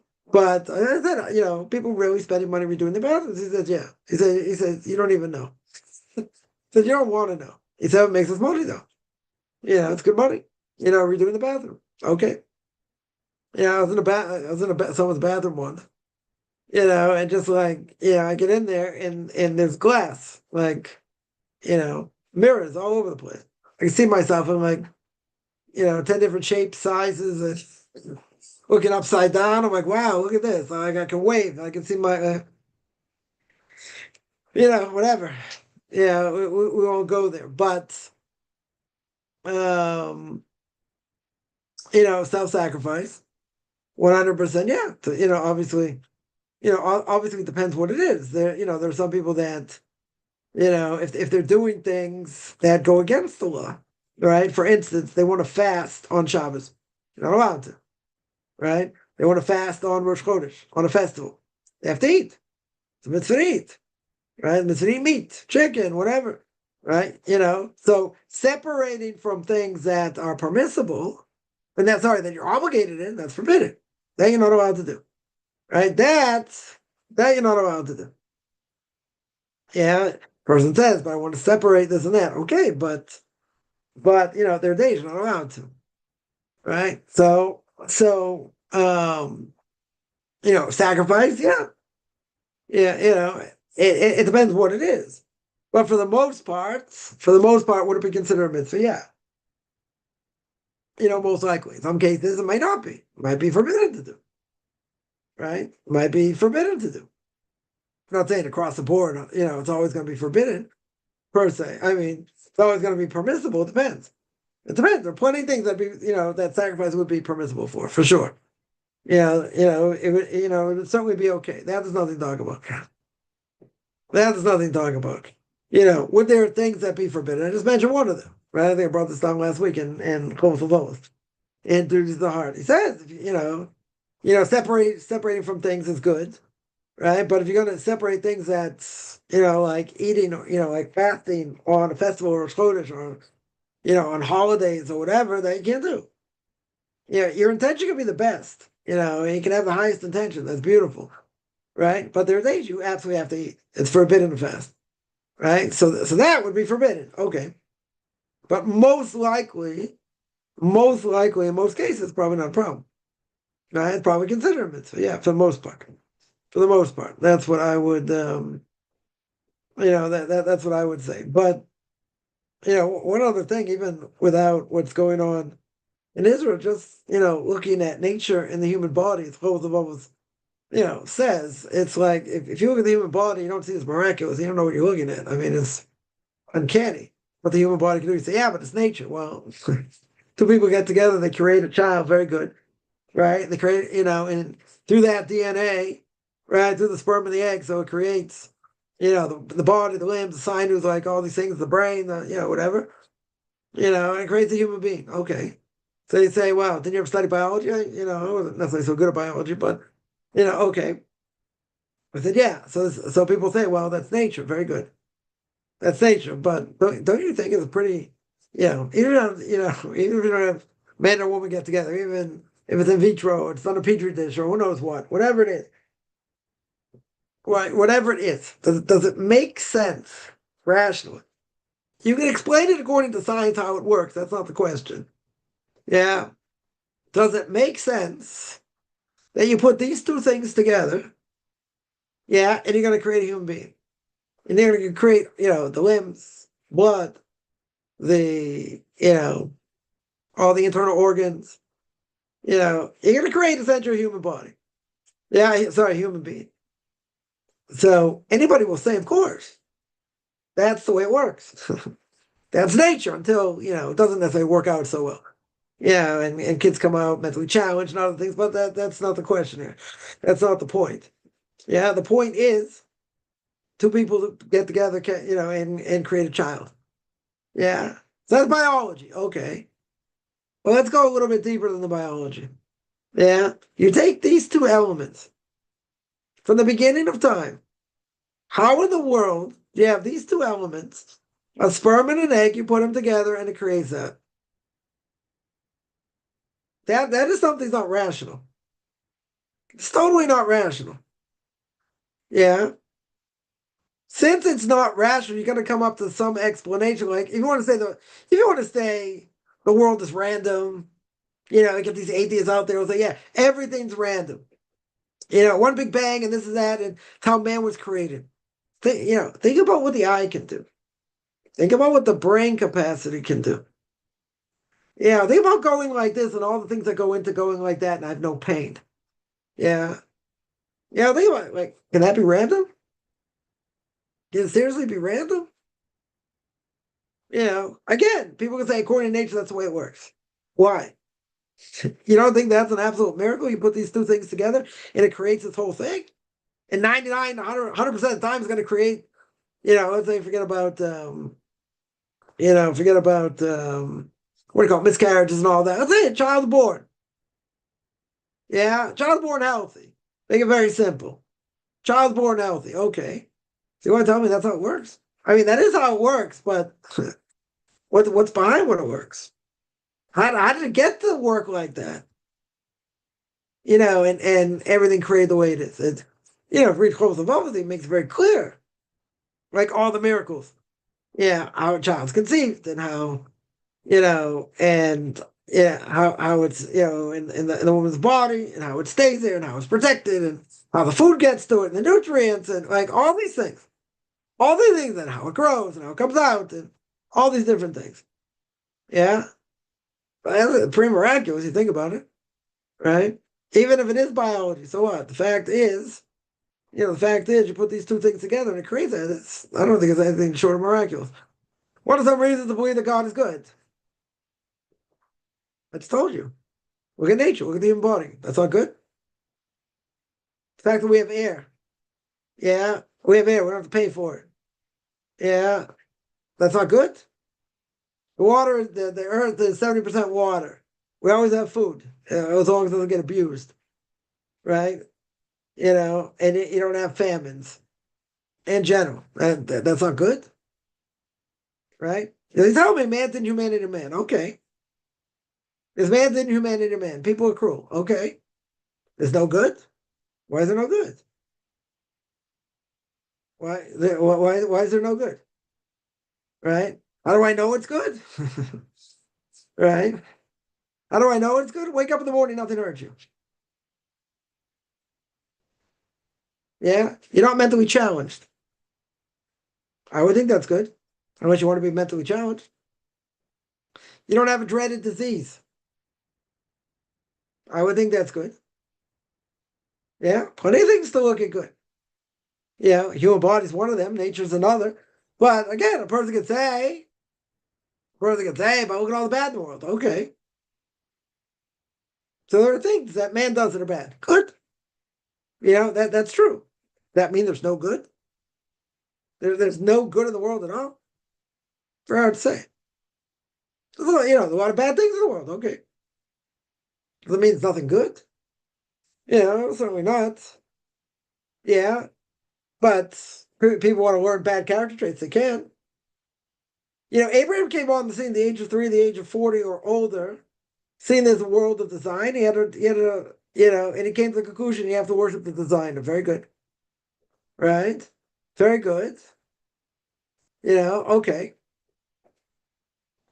So to implant good character traits, yeah. So that a person has to work on. That a person has to be taught. Right? That's not a problem with the designer. The designer based it, made it in the best way possible. Now the question is, what his creation does. Yeah. I'm not saying be grateful it's not worse. I didn't say that. Don't put words in my mouth. I never said that. There are many things to be grateful for. You're right. Right? You're saying there's no good in the world. It's not true. There's plenty of good. Is there evil? Yes. Are people do bad things? Yes. 100%. Okay. Does that mean there's no good? There's plenty of good. Yeah. It's a question how you look at it. Right? Do you look at the glass as half full or half empty? Now, a lot of people say because of what they go through, it's half empty. Okay. Yeah. Now, someone will say, well, there's more bad than good. I don't know. I see a lot of good. I see bad. I also see bad. I'm not saying no, be grateful it's not worse. I didn't say that. Could it be worse? Sure, it could be worse. A lot of things could be worse. Does that mean there's no good? You're making the statement it's like nothing's good. Like nothing is good? Or you just want to say there's more bad than good? They don't want to say there's more bad than good. I don't know. I see a lot of good. Doesn't mean it's not bad. Doesn't mean that. God created evil. He allowed people to tap into it. Okay. So he let people tap into it. And there are people tap into it. Okay. That doesn't mean I have to let my mentality say, well, it's all bad. And it's all evil. And thank God it's not worse. Yeah. Plenty of good. You have to be able to see the good. People out there don't want to see the good. They want to say it's all bad. Right? Okay. So you get naysayers and say, well, if God's all good, why is there evil? Because he created it. You don't want people to tap into it. He allows them to. Okay. That mean everything's bad? Every person's bad? No. Do everyone have the potential to be good? Yes. Do some people choose not to? Yes. They choose not to. It's their choice. Right? Doesn't mean, you're right. It can always be worse. It could be worse. I'm not saying that. Right? I'm saying there's plenty of good out there. Now, a person can say, but I've only seen bad. Okay. I've only seen bad and negativity. Now, there are people who grow up in homes, messed up homes, yeah. So they never saw any good. Yeah, never good word, everything's bad. Okay. That doesn't, first of all, doesn't mean they're bad, and second of all, it doesn't mean the world's bad. It means there are bad people in the world. Yes. It's not created bad. Right? That's forbidden. That's forbidden to say. No one's created bad. Everyone's got a clean slate. God says, bad character traits from the beginning. Okay. No one's created bad. Right? They have a way to overcome the bad, i.e. through Torah, through mitzvahs. It's not exposed to Torah mitzvahs. Okay. So you can say, well, a good part of the known world, let's say who are Muslim, want everybody dead. Well, that's not good. Right? So you tell me, okay, so third of the world, let's say, is bad. So what? So, they have choice. They have a free choice. But you say if God's gonna, God's in charge, so why did he allow him to do this? Oh, good. That's a different question. That's a different question. So he needs them. Why does he need them? To do whatever he wants to them. To do whatever his plan is in the world. So he uses them. He uses them. Yeah. Don't they create a lot of havoc? Yes. What if even creating a lot of that havoc, what if it leads to coming to the Messiah? Did the ends justify the means? You might say the ends justify the means. Just because you had these no goodniks in the world and they created havoc, but that in the end brought Mashiach Tzidkenu. That would bring the coming of the Messiah. Anyone going to complain if they survive? They're not going to complain. Not going to complain because it was a means to an end. Yeah, but so much destruction and so much. Okay, the prophets already said that's what's going to be. That's what the prophets already foretold. Very clear. But in the end, what's going to happen? Messiah is going to come, and whoever's left, going to have pure faith in God, doing the right thing, and everyone else get wiped out. Yeah, if they don't repent. They're going to say, but that's not good. I didn't create the world. It's what the prophets are telling you. Right? This is the way God set it up. Now the question is how it stays in motion, how it's going to end. Okay, but but you're going to say, but it can get a heck of a lot worse before it gets better. Okay, I'm not going to deny that. True. But if all these things speed it up and make the Messiah come, and let's say all of us, and most of the Jewish people and whoever is doing the right thing is going to survive, is that a bad thing? You're going to say, but so much destruction. Okay, there is going to be so much destruction. Prophet said 7 months going to take to bury bodies. 7 months or 8 months. That's destructive. That is going to be total destruction. Okay, well, that's going to bring the Messiah. That's going to bring the end of days. That's the culmination of what the whole purpose of the world is. But see, we blew it. Mankind blew it at the beginning, so therefore we have to be in exile, right? Or not from the beginning, but we did to ourselves. We have to be in exile. We bring all these things upon ourselves, but what's going to be in the end? In the end, the Messiah is going to come at some point. The next 200 years, but I think it'll be quicker than that. It'll be much quicker than that. Yeah, but that's, so then the question is, you say, if God is good, why does he have to make this destructive? Because these people have to die. Not very nice to say. But these people blaspheme and spit in God's face, they're going to pay the price. A lot of people are going to pay the price. But the few are going to survive, and that's going to bring the end of days. So why is that bad? So when it says it's cleansing, yeah, it's painful. Imagine 8 months, 8 straight months. It's going to take to bury people. That's most of the known worlds that are idolaters and don't believe in the right religion, quote unquote. That's most of the world. Sad? So why did God create them? Good. He gave everybody free choice. They don't want to use it. They want to use it for, they want to use it for negative things. Okay. Right? But there's a purpose in this. Even if we don't understand it, there's a purpose. And we have to believe God knows what he's doing. And if a person thinks God doesn't know what he's doing, they're wrong. That's heresy. God knows a heck of a lot more than you do. Knows a heck of a lot more than I do. And everyone else combined. So God knows what he's doing. We don't understand it. That's okay. We have to survive it. We have to put our best foot forward. That's what we need to do. Right? Someone that says, you meant if God kills someone, they're not suffering anymore. How do you know? How do you know they're not suffering?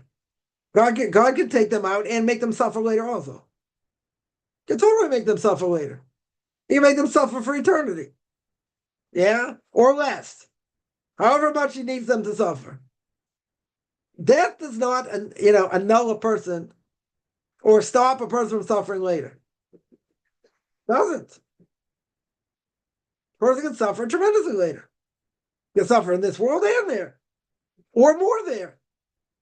If God wanted to, certain people, he destroys their soul day in and day out forever. For eternity. Yeah? So they don't just suffer here. They don't just die in that sense. Some people, yeah. They have nothing to do with God. God knocks them out. That's it. They don't have a portion of the world to come. He gives them everything in this world. Okay. I don't have a problem with that. So they'll get obliterated. They'll die like a dog. Poof. Right? No doggy heaven. That's it. They don't have any connection to nothing in the next world. There are going to be special people. I don't think there are going to be so many of them, but there are going to be special people in God's eyes, quote unquote, that he's not going to annihilate them. It's going to be too good for them. So what's he going to do? He's going to make them suffer tremendously in the next world. Not going to obliterate them per se. Because of things they've done, whatever it may be, he can make them suffer for a very long time. Make them suffer for eternity. Yeah? Just bludgeon them left and right, day in and day out for everything they've done. That's it. Right? Other people God doesn't want to see. He'll annihilate now. Right? Meaning they'll die and nothing will happen. That's it. But they will suffer. Right? They will suffer. Later. Doesn't mean they don't suffer. They could very well suffer later. True. Right? Just because they die doesn't mean they're not going to suffer later. That doesn't mean that. They could. They could definitely suffer later. Right? I'm pretty convinced that just because a person dies, they get to the next world. They're if if they make it to Gehenna, which is already a level, if they get there, very good. Yeah. It's a cleansing process. But there are going to be some people, I don't think too many, but there may be some people, cleansing's not going to help them. And some people, they're very special in God's eyes, quote unquote. He's not going to obliterate them, that'd be too good for them. He's going to make them suffer. I'm sure he's going to make them suffer. This is a sign he's good. Good people do not torture anyone or want them to suffer.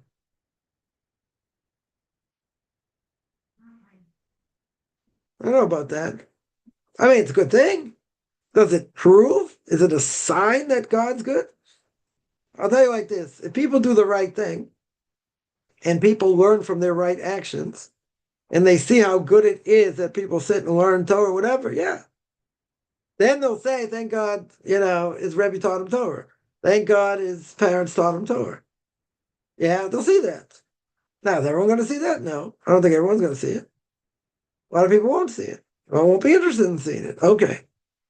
Right? But, if a person does good things and they see that person's a godly person, they will some people will recognize it. Yes. Some people will recognize it. So is that saying that God is good? Yeah. That could be a sign. That could be a sign. Yeah, because they see the person, the person's acting in the right way. Yeah. That can bring godliness to the world.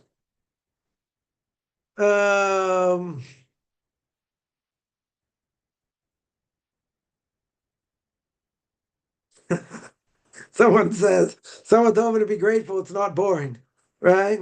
Right. I wish some things were more boring. Okay. Yeah. Like we said, we get beaten down in life, so it's hard to see the good, right? It's hard to see the good. But I would say, right? I would say that, at the end of the day, there are a lot more things that we should be grateful for. But it's hard to be grateful when you see, when you see tragedy, you hear tragedy. You see other things. Again, it doesn't mean God is good. It just, we have to admit there are a lot of things we don't understand. And that's okay, because we're not God. And we're not playing, we're not pretending to be God either. Right? So we have to, we have to be the best we can be. We have to let God do what he does. And, we have to live our lives. Like Mary said, I'll end with this. Everyone told me, I was asking about all these different bus bombings years ago, whatever. I was big into politics that day, and I said if they would do this, and the right wouldn't be in, and this and that. So yeah, he told me, he stopped me like mid-sentence. He said, listen, if, are you happy 95% of the time the way God runs the world, you happy? I said, yeah, probably. He said, the other 5% you won't understand 10 lifetimes. Like, just sit and learn. Don't worry, don't get caught up in these things. Yeah, okay. It's a waste of time. Think about it. Right? Because you can say, yeah, this is cruel, and where's God, and how can God do this? It's beyond us.